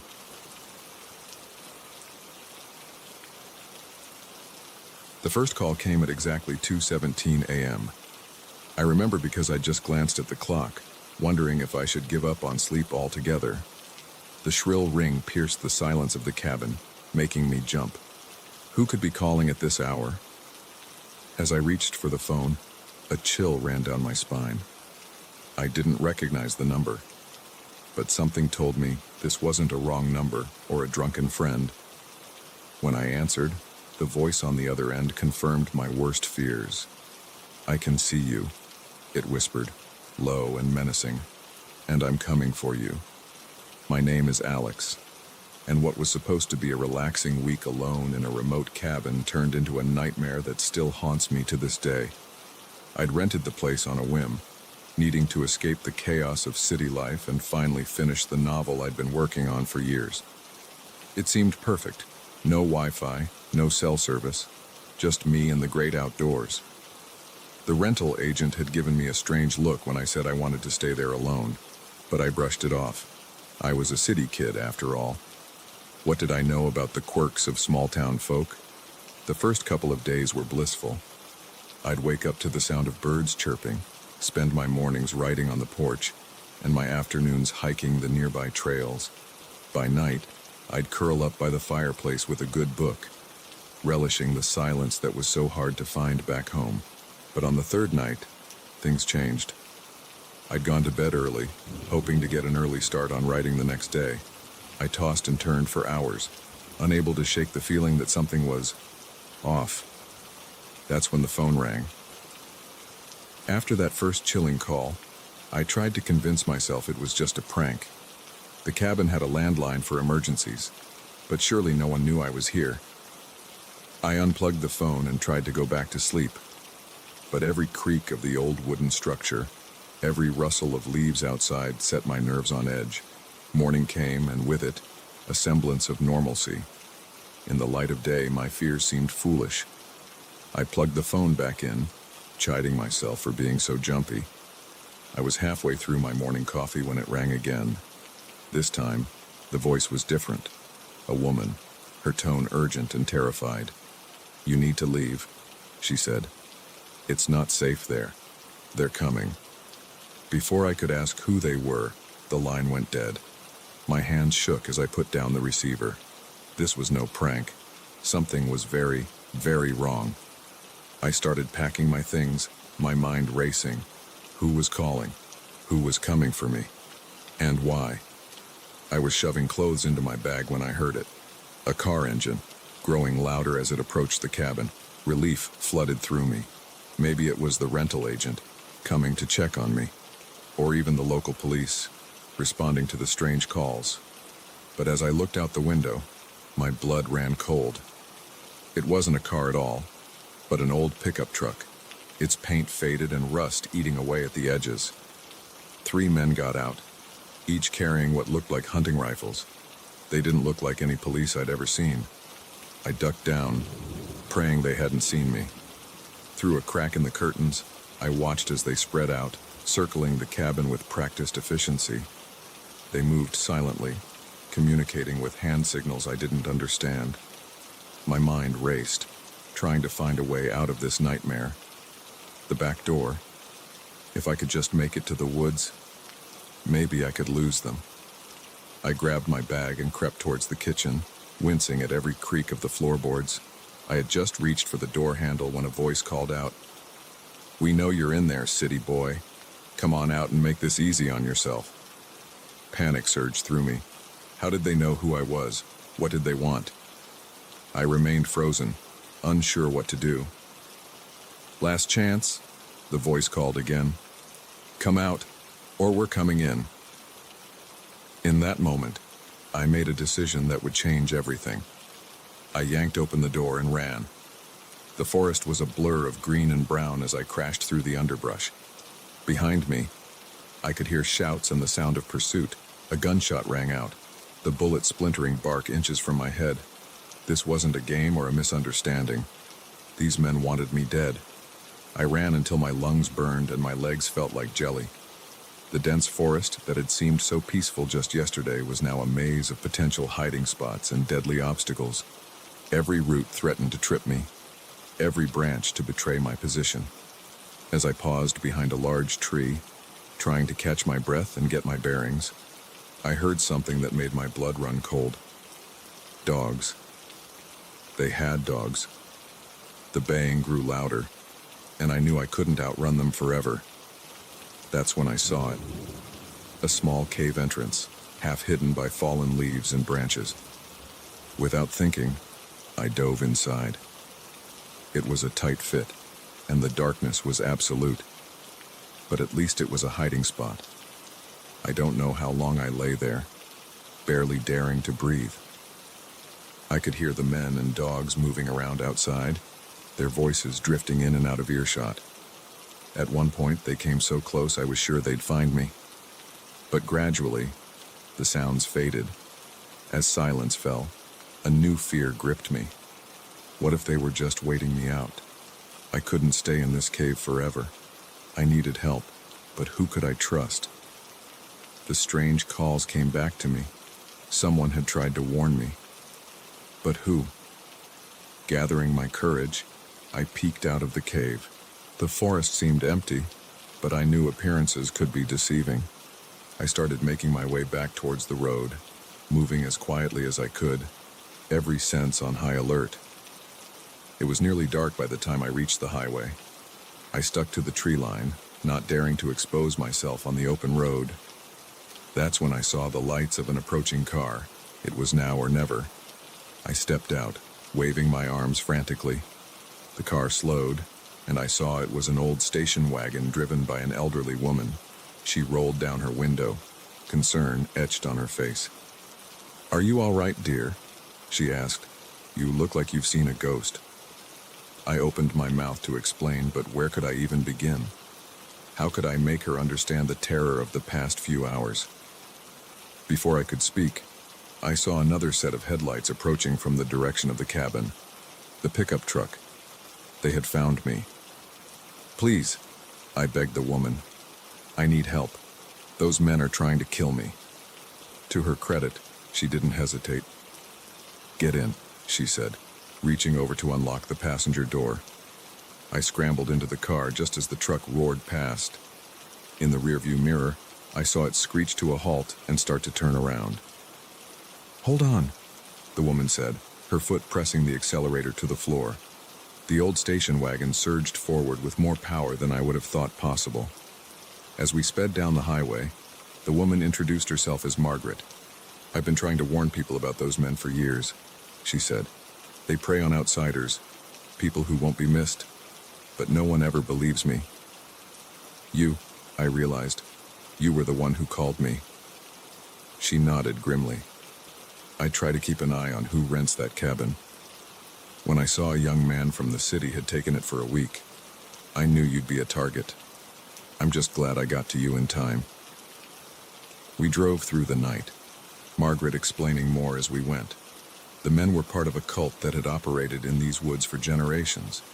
They believed that by sacrificing outsiders, they could maintain their power over the area. The local authorities were either in on it or too scared to intervene. As dawn broke, we reached the state line. Margaret insisted on driving me all the way back to the city, not trusting that I'd be safe until I was far from those woods. When we finally pulled up outside my apartment building, I turned to thank her, only to find an empty seat beside me. Margaret, the station wagon, all of it was gone. I was sitting on the curb, my bag next to me, as if I'd been dropped off by a taxi. Had any of it been real? Had I imagined the whole terrifying ordeal? But as I stood up, my muscles aching from the chase through the woods, I felt something in my pocket. It was a small, smooth stone with a strange symbol carved into it. For protection," Margaret's voice seemed to whisper in my mind. "I've never gone back to those woods, and I've warned everyone I know to stay away from that cabin. Sometimes, late at night, I still wake up in a cold sweat, convinced I can hear the baying of dogs in the distance. And every now and then, my phone will ring at exactly 2:17 a.m. When I answer, there's nothing but static on the line. But I know it's Margaret, watching out for me, making sure I'm safe. Because the truth is, there are dark things in this world, hidden just out of sight. And sometimes, a random choice, like renting a cabin in the woods, can plunge you into a nightmare you never knew existed. So be careful out there. And if a kind old woman ever warns you to leave a place immediately, take my advice. Listen to her. Your life may depend on it.